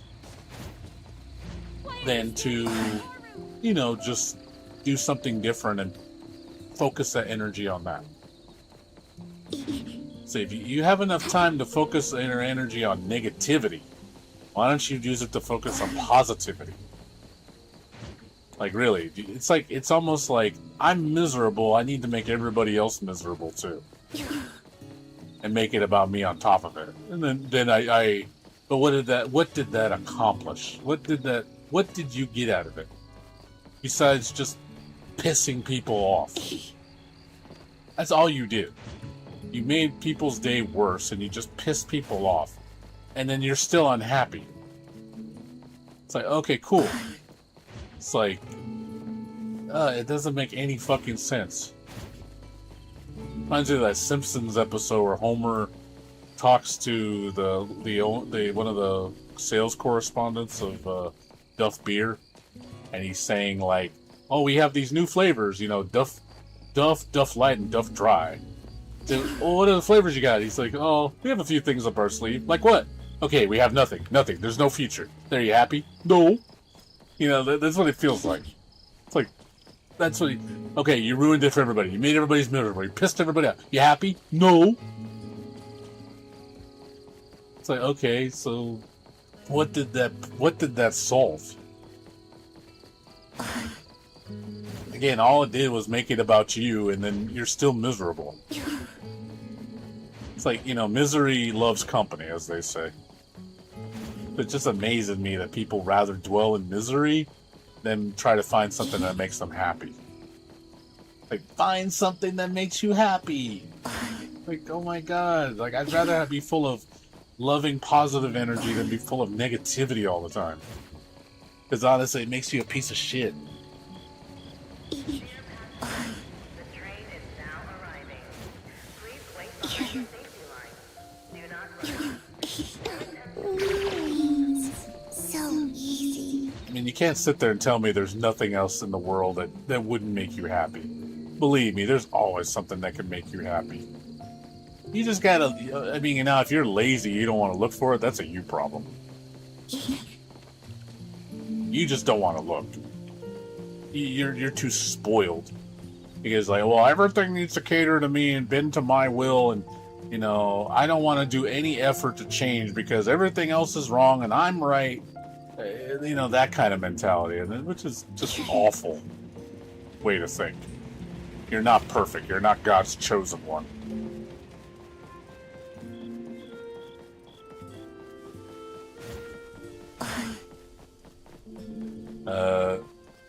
Dwell in mercy? Do you mean mercy, M-E-R-C-Y? M-E-R-S-E-Y? Is that a word? If that's a word, I've never heard of it. Unless you spelled it wrong.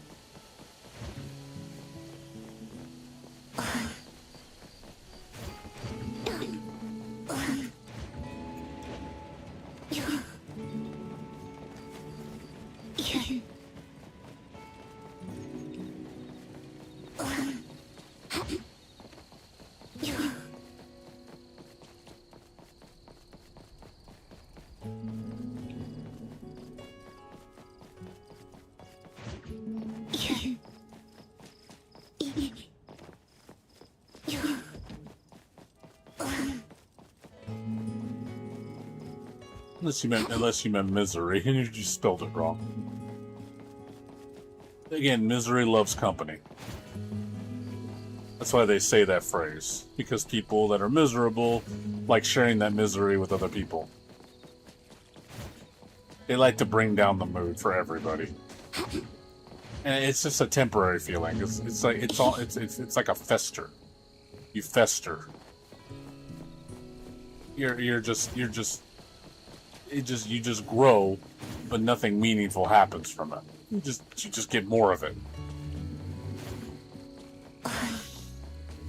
But there's a lot of people that function that way. They like it, but I think it's because they don't have a way to channel their energy into something positive. You know, again, they don't want to look for anything new. They don't want to try anything different. They don't want to have a different perspective. They don't want to do anything remotely different because they feel they don't have to. And the whole world revolves around them. And, nobody else, everybody else's perspective is dumb.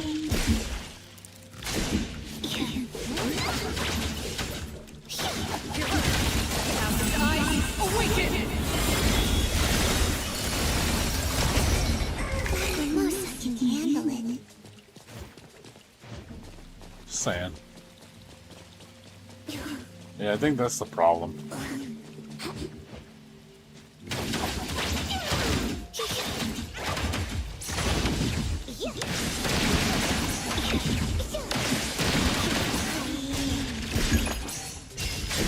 I heard your call. Looking at some variation. Now it's my time to shine.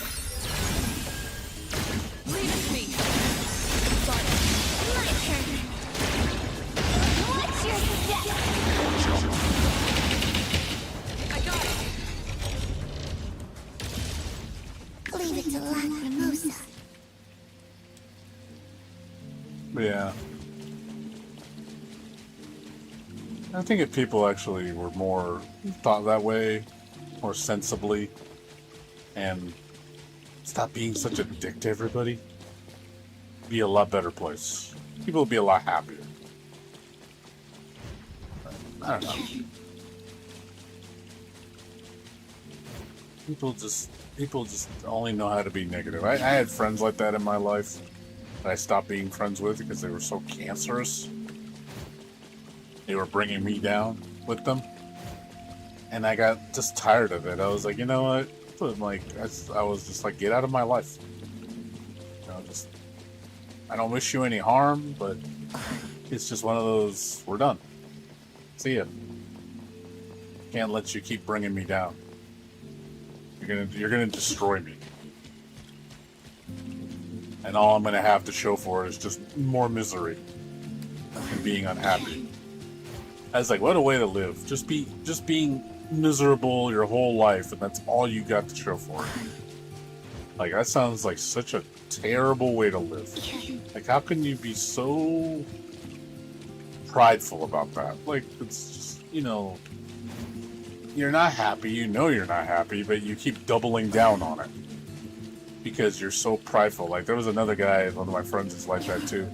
And I told him to stop associating with him because, all he does is bring down the mood. He tries to help him out, but he doesn't want help. He just wants to bitch. He wants to complain all the time. Poor me, you don't know what it's like to be me. It's just like, dude, I'm getting tired of this pity party, man. Fuck your pity party, man. Like, fucking do something about your life. Fucking A, dude. Stop trying to play this victim mentality. It's just like, sometimes, I swear to God, I'd want to punch this dude in the face. I swear to God, I'd probably cry like a little bitch as if I did it to him. But it's just like, because that's all he knows. It's just, poor me.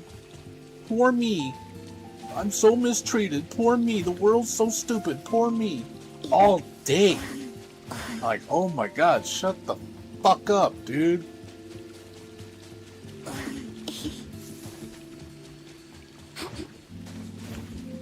Like, Jesus Christ, I want to beat your ass. It's like, that's how bad it is. Like, God, you sound like a fucking 10-year-old kid, man. Grow the fuck up. It's like, you're in your 40s, for God's sakes. Grow up.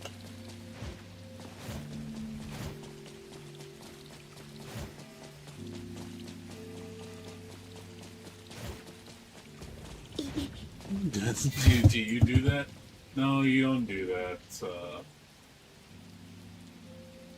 No. I think you question things. I think you overthink things too much, Blades. You overthink things way too much. Like, you're always like... I feel like you're too influenced by other people, and you worry too much what they think. And you're always, like, second-guessing yourself. Like, you have no... I don't know if it's like you don't believe in your decisions. Like, that's just the way I see it. I don't know. It just comes off like you're always returning to that same logic every single time. You'll have a discussion with somebody, and then you go back and do it again. And it's like, well, you know what you need to do. It's like, why do you keep going back to it? That's what I feel like here. Almost like you keep running into the wall. And you keep running into the wall. Like, I told you what you need to do to get around the wall, but you keep running into it. That's what I get from you.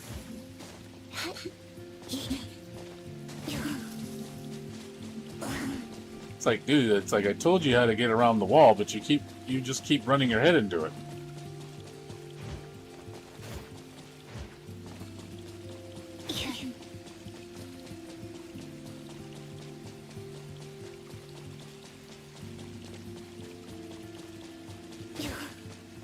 You don't believe in your choices at all. Like you have no like it's almost like lack of confidence or something. See, I just do something I like without I don't give a shit what anybody else thinks. So, like for example, let's say I was playing this game and all you guys came in here, stop playing NTE, you're dumb. You know, you think I'm gonna listen to you?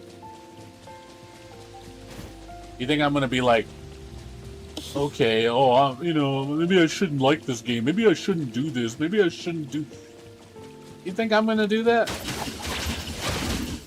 You really think I'm gonna let people influence me that way? To change who I am because you don't like what I like? I don't give a shit. I'm the only person in the world. Let's say I'm the only player in NT. I'm the only person in the world that likes this game. Everybody else hates it. Everybody tells me to stop liking it. And I'll be like, okay. I don't care. I like it. I'll still run with it. And I'll get tired of it on my own accord. I'll be like, okay, I had enough. But I'm not going to let people influence me, change me, because they feel it's right, and I should do what everybody else thinks because I'm weak-minded. That's the way I see it. I see it as weak-minded. Because it's like peer pressure. Everybody else telling you, that'd be like me going up to like a right-wing community that was like hardcore Christian, and they're all telling me, well, if you don't join our congregation, you're going to go to hell. You're going to go to hell. You're a terrible person. Like, and they just run me into the ground about that shit. You know what I'm going to do? I'm going to channel on and say, get the fuck away from me. You know, I respect what you believe in, but it's not for me. Leave me alone. See, I'll do that. Most people can't do that. They will get pressured into changing because they got to appease to everybody. I don't give a shit about that. I will tell you, fuck off. See, most people don't have the balls to do that or have the independence to stand on themselves. They cannot do that.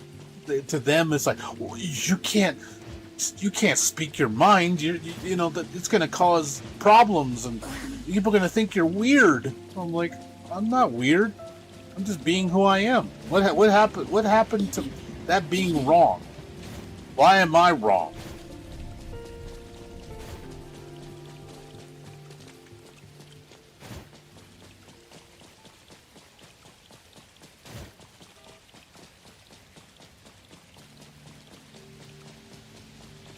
Yeah, see, a lot of times, again, I just walk away. But, you know, if these people get on my face and they don't leave me alone, it's like, hey, now it's becoming physical. Because, like, let's say these Christians were going around me, pushing me around and stuff like that. You know, I'm going to bite back. I'd be like, hey, back off, man. Like, I'm not fucking around now. Yeah? Like, I will do that. I don't give a shit if I'm going to piss somebody off. Like, I'm pretty laid back when it comes to confrontation. Like, I don't like confrontation. But if you push me enough, I'm going to bite. And I'm going to get a little crazy. Because at that point, I'm like, all right, dudes, I don't give a fuck anymore. We're going to throw down. I don't give a shit. Someone's going to get hurt. At that point, it's like, and then, you know, then it's like you show your teeth.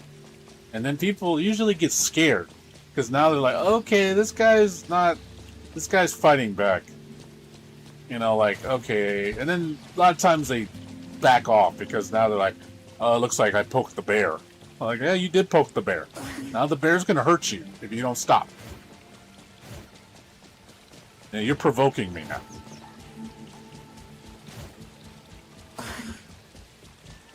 So if you don't want to get hurt, back off. I'm warning you. That's the kind of thing. I'm on you. That's like my 3-strike rule. I believe in that now. I realize you got to do that with certain people. A lot of times it can be discussed with just a simple, be mature, like, hey, we're adults. Hey, man, you know, please don't do that. Appreciate that. I respect you and all. You know, usually it doesn't escalate past that with me. Because I use my size. I'll be like, you know, I raise my arms like a bear. If you poke me too many times. But yeah, if you poke me like the second time, then I raise my voice. Then it's like, okay, now I'm going to make a scene. Now everybody's looking at you like, okay, now eyes on you. Now I'm going to use kind of reverse psychology. I'm going to be like, hey, you want to go? Let's go. We'll go right here in front of everybody. They're like, you're fucking crazy. I'm like, no, dude, let's fucking go right now. I don't give a shit anymore. Let's fucking go. I'll go right now. Let's fuck it. I don't give a shit. You know, I like kind of show that you're kind of insane. Because now it's like, okay, I'm not dealing with reason now. This dude is probably going to kill me if I keep provoking him. And trust me, you'd be surprised some people can put the fear of God in them. Because they're just like, I think this dude's going to hurt me. Like, I think he's literally going to fucking kill me. And it's like, that, and I'm not going to do that. But it's a way to, it's an intimidation tactic. You just put your foot down. And it's like, okay. If they back off, it's like, hey, cool, it worked. Now, if they want to throw down, be like, oh man, then I'm going to goad them into punching me first. Because when they punch me first, then I can claim self-defense. And then I can just lay on them. Well, he attacked me first, officer. I was just defending myself, and they have witnesses doing that shit. It's like, yeah, he's right. He did attack. He was defending himself. The guy threw a punch at him first. They saw it. And I was like, make them look bad. I won the fight. That's the kind of psychology you got to have with these kind of people. But yeah, there might be the people that don't back down. They'll be like, oh, I'm gonna fuck you up. I'm gonna do it right here. You know, that might happen. It's like, oh well, it looks like we're fighting now. It's like, well, I better at least put it in my favor if I'm gonna fight. I mean, it's stupid we're fighting over this, you know, over dumb shit.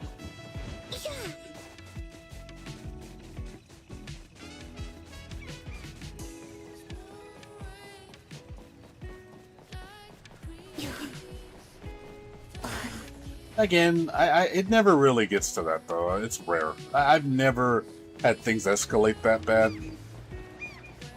So, most people leave me alone, because I'm a big guy.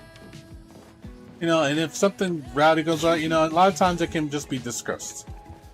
You know, I can respect you enough as a human being to say, hey, I can talk to you like a mature adult.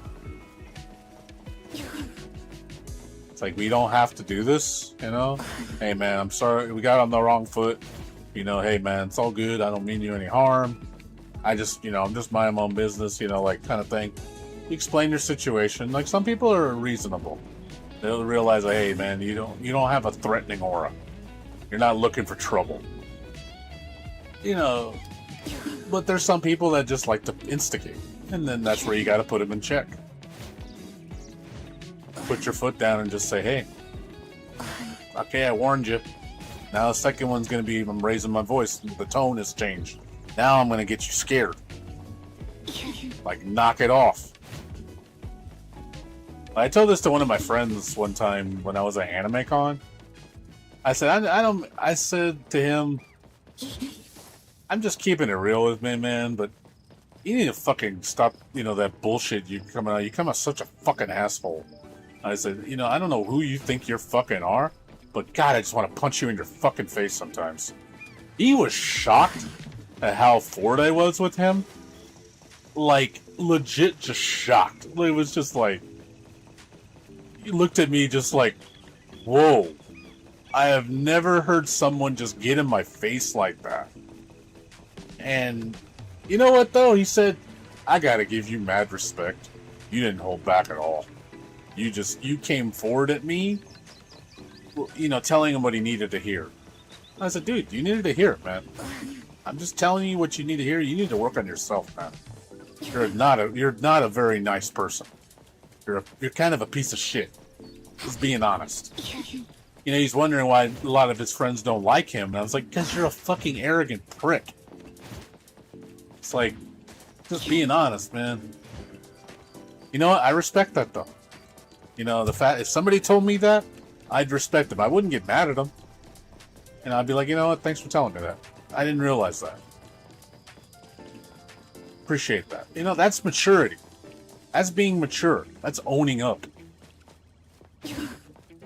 I wish people would just, instead of getting defensive and being like, "Oh my god," and making it about them again. You know, "Oh, I'm right and everybody else wrong." No. You know, because you're immature.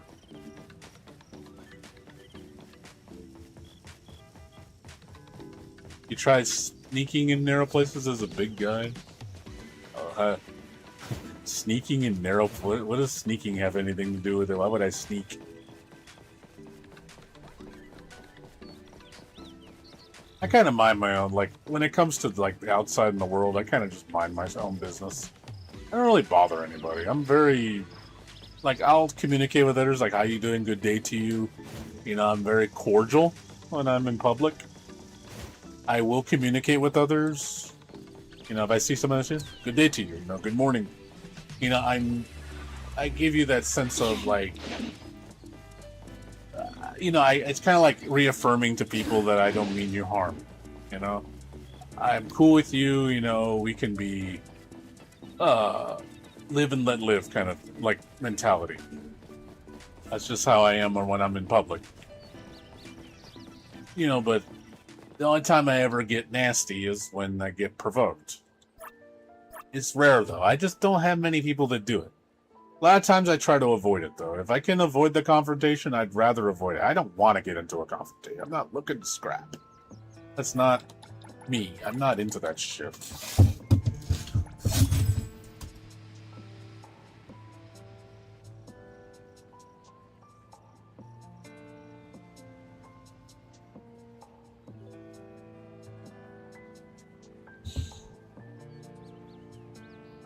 Oh, I don't go on the train because I have a car.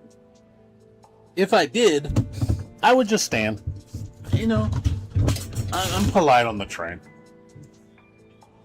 You know, there's times I'll offer my seat to somebody that needs it, like if it's an elderly woman or somebody that's, you know, is tired. Like, hey, you want to sit down? Go ahead, man. Like, I'm like that. I'm very nice. Like, people say, and I've had people go up to me, like, you're so nice. Like, you're so calm. Like, you're just, like, people can sense your aura. And I try to have a decent person aura when you're around me, that you know I don't mean any harm. You know, like you don't feel intimidated by me like I'm gonna hurt you. You know, like, you know, you'd be around me like, he's alright, he's cool, he's a cool cat. Like, that's the feeling I want to be around people. You know, like he's alright, this homie's alright. Like, he's cool. And I'll talk to you, I'll engage with you if it's like I say, like I'll make a comment like, oh man, you see about this, and I'll just, you know, make casual conversation with people in line or something. You know, just to kind of set the mood. Where it's just like, hey, we're cool, you know, hey, we're all cool here, man. Like, hey man, hope you have a good day. That kind of thing. Just that positive aura, you know? Like, I'm not trying to be fake. I'm just trying to be just decent. It's not like I'm being toxic positivity. There's a difference with that. I don't like that. I don't like being toxically positive. Like, you just share your energy or to the point where it's like, Jesus, dude, you're trying too hard. I don't like that. I think that's just as bad as being negative. But to me, it's like, hey, just set the mood. Just like, hey, we're cool here. Everything's good. Just living life. I think if a lot of people thought that way, we'd be all good. And I think that's being in tune with yourself. You have a good level head. People see you have a good head on your shoulders. Like, you know what? I want to be like that guy. He seems so down to earth and like he's all right. He's got a good mind. Like, man, dude, I think people would kill for that kind of a mindset. where you're just like, how do you do it? I was like, you just do it. It's not that hard. I've been doing it for a lot of years of my life. It's really not that hard. People, I think, and that's just being yourself, you know? I'm being myself. But I'm also respectful of others, you know, being empathetic. You should know how to carry yourself around other people without being fake about it.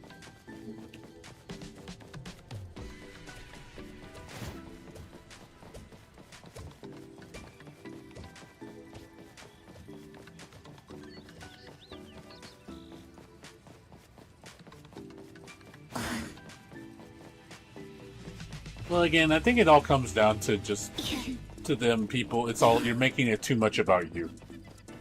I really think it comes down to the selfishness. That's why people are so toxic about it, because they're making it about themselves. They're making it where you need to make everybody like you, and if you're not like you, then you're dumb, and then you're the problem. I'm like, no, dude. It's like, we're all different. I mean, obviously, we're not all going to think alike. But just do your own thing. And if people want to participate with you and share your energy, then let them. You can invite you, open the door. But if they don't want to, then just don't force it on others. You can mind your own business and not, be, worried about sharing your aura with other people or negatively pushing it on others. Just do your own thing, be yourself, and if people want to gravitate towards you, they will. Believe me, you'd be surprised how many people will like you because they just like who you are. Like they see how genuine you are, and people get attracted towards that.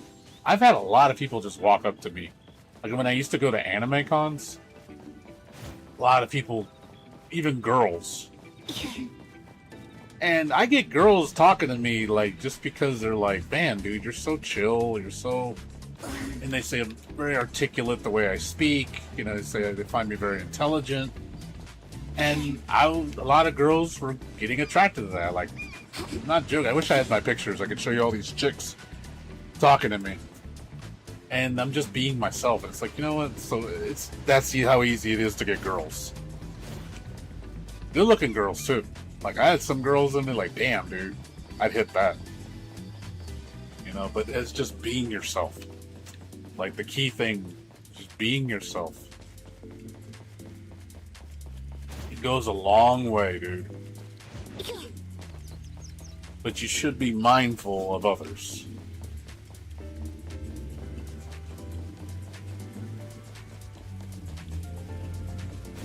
I see it. It's just that simple. Stop overthinking things.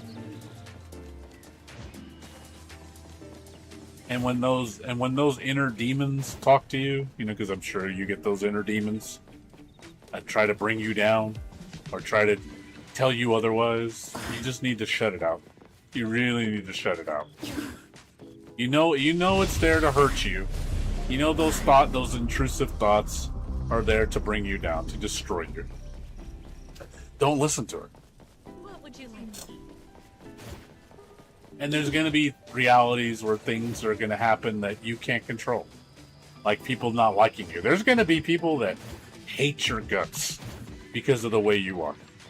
I've had people that tell me that they don't like me because of how I think. They don't like me, or they don't like me because of how I take a side on something. They're like, oh, I hate that fucker. He's always, he's such a pussy. It's, stupid shit. And I'm just like, I don't give a fuck what you think. If you can't deal with people not liking you, then you're gonna have a problem.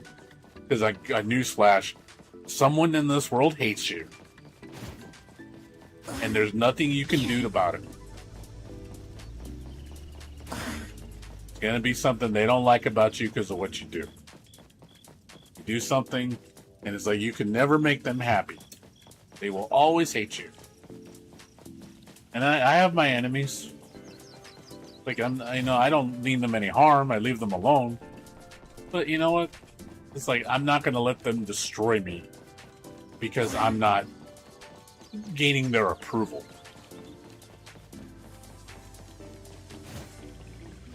And just because I don't like someone, I'm sure they're not going to stop living their life because I don't like them. Like, for example, like, you want somebody in the FGC I don't really care for. I don't like Giuna. I think Giuna is a very, like, trolly person that's kind of toxic positive in the sense. Not terribly, but I think he's a troll.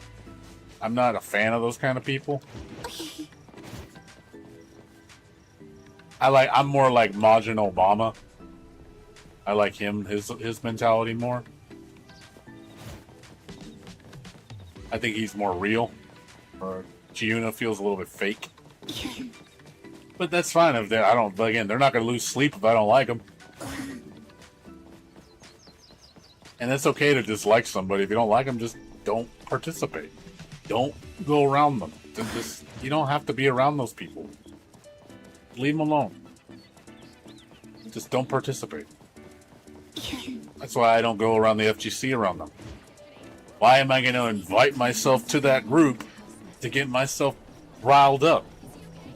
Like, why would I do that? Why would I go to EVO with the intent of getting pissed off at people? Like, why would I waste my time at EVO to do that? Like, what does that do for me? It just makes me miserable. And then I make other people miserable, and they get upset. And all I'm doing is being an asshole.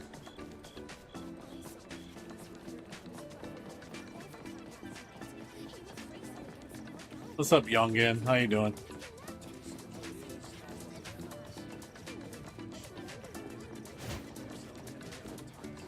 Just waiting for the day change. I gotta leave pretty soon though. Gotta go pick up my roommate. He said I think he's gonna get off at 2:15, so I probably have to leave in like 30 minutes. Things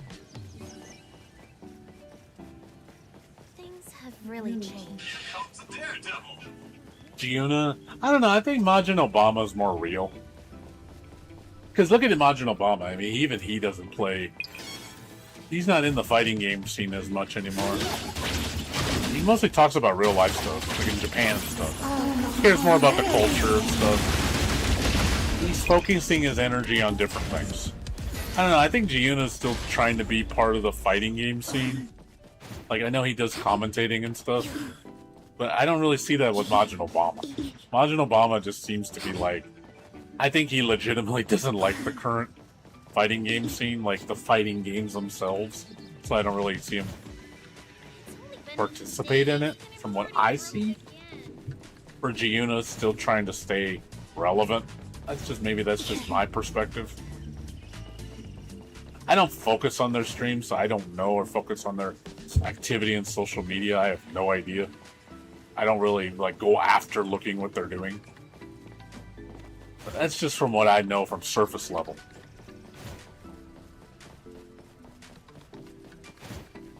You know, maybe you think differently. But I think Majin Obama's a little bit more real than Giuna. I would listen to Majin Obama over Giuna.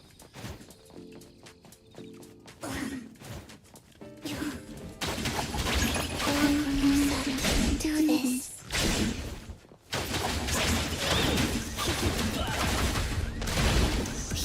I've heard your commands are my specialty.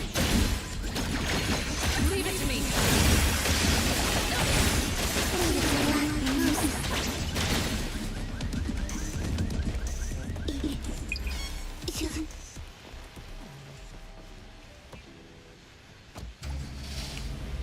Yeah, as far as anybody else, okay, if you want to talk about, you know, like, Max. You know, Maximilian. Like, he's a smart guy. I don't think he's not stupid. Like, he's an intelligent guy. You can have an intelligent conversation with him. But I do feel because he's kind of like the face of the fighting game community, he can come off a little like, I understand he's trying to do what's best for the community and keep his image. I get that. But at the same time, it also comes off a little disingenuous, where it's like a little toxic positive because of that, because it's keeping him in check to be that way. So it's like, I respect you, but I don't, because he doesn't really. I do think he's holding back, and he's trying to maintain the peace for the sake of his image. I get it. It's because it's his source of living. He has to do that. He has no choice. If he starts speaking his actual mind, I think he would jeopardize his career. So I do, but I think that's why I kind of understand it, but at the same time, it sucks.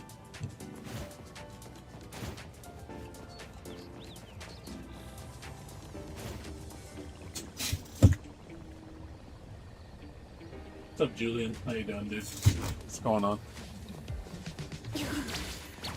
So, I respect the guy. I've met the guy in real life, actually. You know, I respect him. Like, I don't hate him. I just hate the fact that because of, you know, the position he's in, I feel like I don't get to see the real Maximilian. Like, kind of like Raw. Like, I'd like to see him Raw. Like, how do you really feel about this? Like, tell me how you feel. I don't know. Even if it's, I don't agree with it at all, I'd respect it more. I like, I may not agree with you, but I respect you. You know, him trying, you know, I know he, like, for example, I mean, dude never liked anime games back in the day. I do think because they've changed for his style, that's why he plays them now. Or he plays them because, you know, because he wants the community appeal. You know, it's like, dude, you never liked anime games. Dude, you never played that shit back in the day. Like, he never did that shit. Like, you were all Marvel, Capcom. That's all he cared about was Capcom. Capcom. Back in the day, when I knew him when he was doing Assist Me. When he did those videos, which were funny. But that's what he was all about. I was like, I didn't see you playing no fucking anime fighters. You didn't play any of that shit. If it wasn't Capcom, you didn't touch it. You know, then Tekken. But yeah, the obscure shit, never touched that shit. So that's why I find it kind of disingenuous when I see him playing like games like Guilty Gear. It's like, the only reason why you play Strive because it appeals to you now. Like, you never played Guilty Gear. Like, even Rev 2. You could tell he dropped that shit so fast because he couldn't get good at it. Like, he did not stay with that game very long. He stayed with way longer in Strive. Because it plays more like a Street Fighter game, which he's comfortable with. I'm the opposite. I play Guilty Gear games because I like core Guilty Gear games. But I drop Strive because it's not Guilty Gear.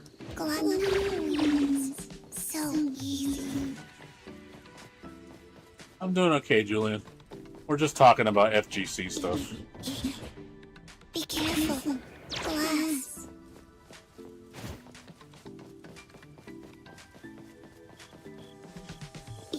Well, like I said, I respect Max. He's a cool guy. I don't think he's a bad person. I really don't. I think deep down he does care. But I do think because of his position, he cannot be real. Which makes me not want to be around him. That's why I don't go to his streams. That's why I don't participate in his community. Because it's just like, okay, I don't want to be around these fucking people. I'll talk to him one-on-one though. If we could have a good conversation one-on-one, I would talk to him. You know, but outside of that, I don't think I would not want to be around his persona. And I just rather not engage at that point. See, the difference with me is, like, I understand I gotta carry myself a certain way in public for the sake of, you know, you gotta be careful what you say, I get it. But if I have to be all fake around people to talk to them, I just rather not talk. Like, I don't even want to communicate with you if I have to be fake. At least, no harm, nothing happened. But if I have to be fake around you, I can't do that. It makes me, I don't feel right. I really feel like, ugh, when I have to be fake in front of somebody. Because then you start making, it's almost like it's like lying to people. You're just straight lying to their face. And you learn to make it like a professional habit to lie to everybody. You're never showing who you are. It's like, just put a mask on all the time. I don't want to put a mask on all the time. That sounds fucking stupid. Why can't I just be myself?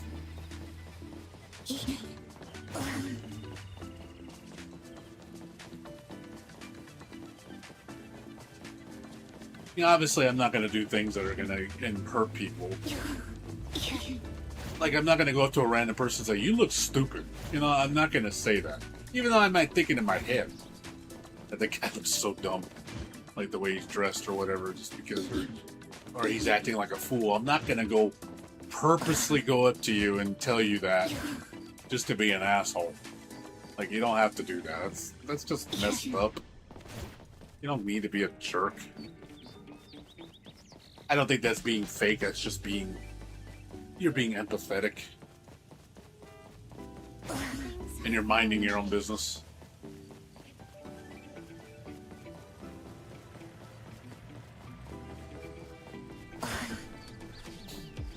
Yeah, Julian, are you still farming for the Porsche? I don't know if you're still doing. I'm guessing you're still doing that.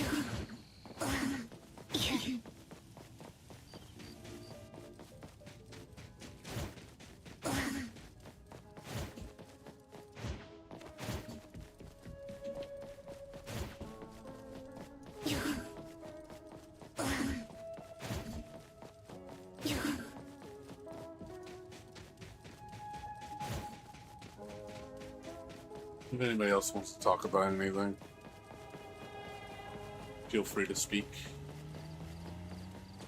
I don't mind, I'm pretty open to discussion. But I'm not doing anything particularly interesting. Just trying to kill time.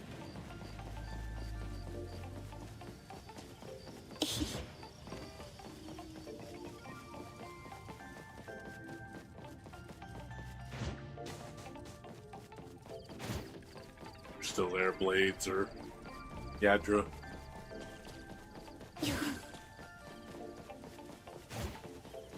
Unless I bored you talking my head off.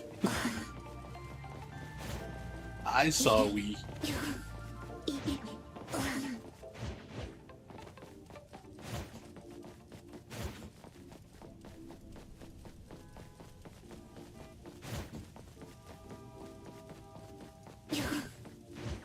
What do you mean, Zerd? You mean the game? What name rhymes with shark? Shark? Name rhymes with shark? Stark? Tony Stark? Stark contrast? Oh, you're too busy cooking right now? That's cool, don't worry about it, man. It's all good.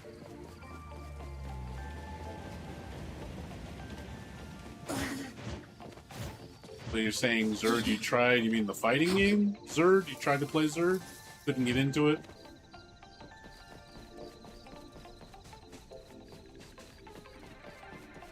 Is that what you were gonna say?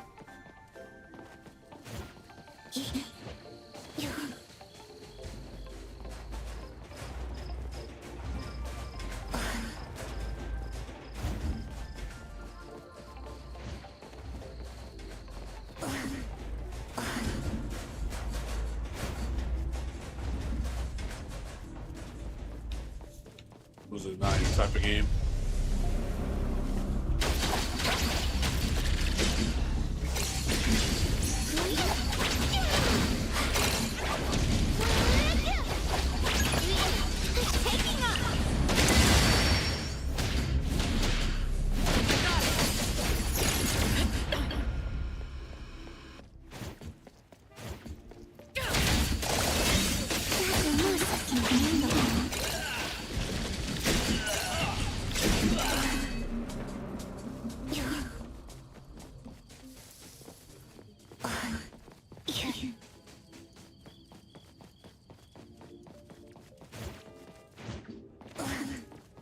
Honestly, so if you didn't like Zerd, I'm surprised you didn't like it. I think Zerd's a great game. Especially going from Strive, man. Zerd and Strive is like complete opposite ends of the spectrum in terms of enjoyment. Strive is bland. Like the Japanese friend that I had, well, Japanese guy I knew, you know, Teresa, fighting game player. Arguably the greatest jam player that ever lived for Zerd and XX. And like he said Strive is like chewing gum. It loses flavor fast. I'm like, can't. I said I cannot picture a more perfect analogy for Strive. That is truth. It's like junk food. You eat it and you're just tired of it really quick. There's nothing nourishing about it. Just instant gratification. It's meant for people that do not play fighting games.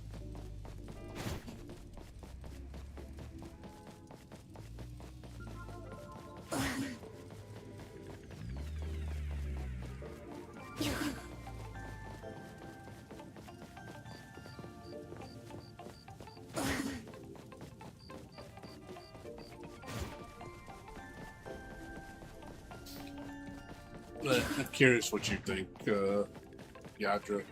What you think about Zerd? You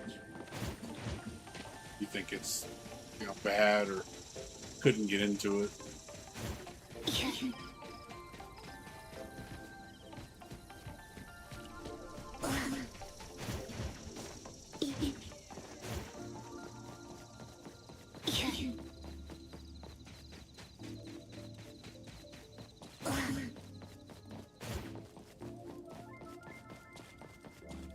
I don't hear that many people talk bad about Zerd.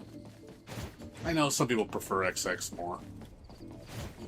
Nah, I get it. XX was definitely the pinnacle of Guilty Gear. Definitely the most complex. Game is very difficult to play.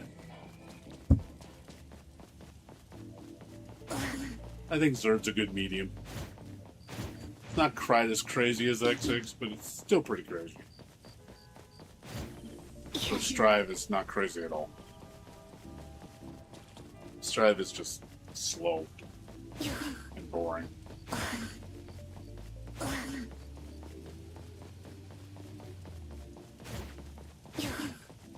No, visually it's not even exciting to watch. Like the interface, the way things hit and the way things come out, it just doesn't look, has no soul.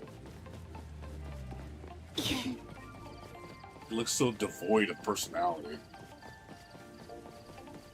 Like, when you play Guilty Gear previous games, like, man, you look at the game like, whoa, it's like, this looks so fucking cool. It's all hardcore as shit. Music gets you pumped up, and then the visuals give you, like, stimulation. And then you see all the shit going on, you're like, what the fuck is going on? Like, it's just, like, it's overload. I think that's what's so exciting to watch. Whereas Strive is devoid of that, dude. Strive just looks basic bitch shit. It looks bland.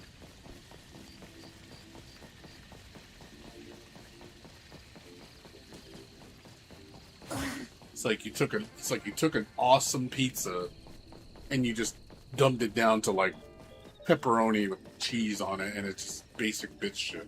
Went to frozen pizza, like something you get cafeteria food. That's what it feels like. Like, I like pizza. I don't like cafeteria food pizza. It's just bland. That's what it feels like. Wings. So easy. Like, where's the spice? Where's the heart? Where's the soul?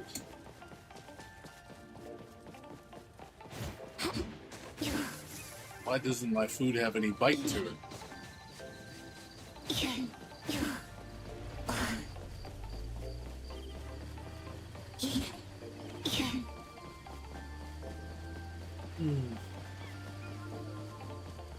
Still waiting for my roommate to call me. He said he's gonna be done by... Check my phone. Okay, I gotta leave.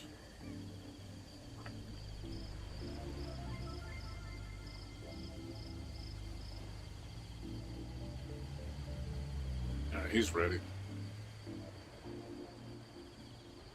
I gotta go pick up my roommate. Alright guys, I'm gonna be back in about an hour. So I'm gonna AFK.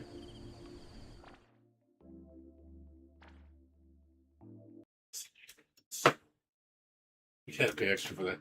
I'll be back in an hour, guys. I gotta go pick up my roommate. I'll jump back. I'll jump by and do Arknights dailies, and then we're gonna play do our NT dailies and watch the program, special program. And then we'll go. And then I'm gonna go to bed. Be back in an hour. So see you guys in a bit.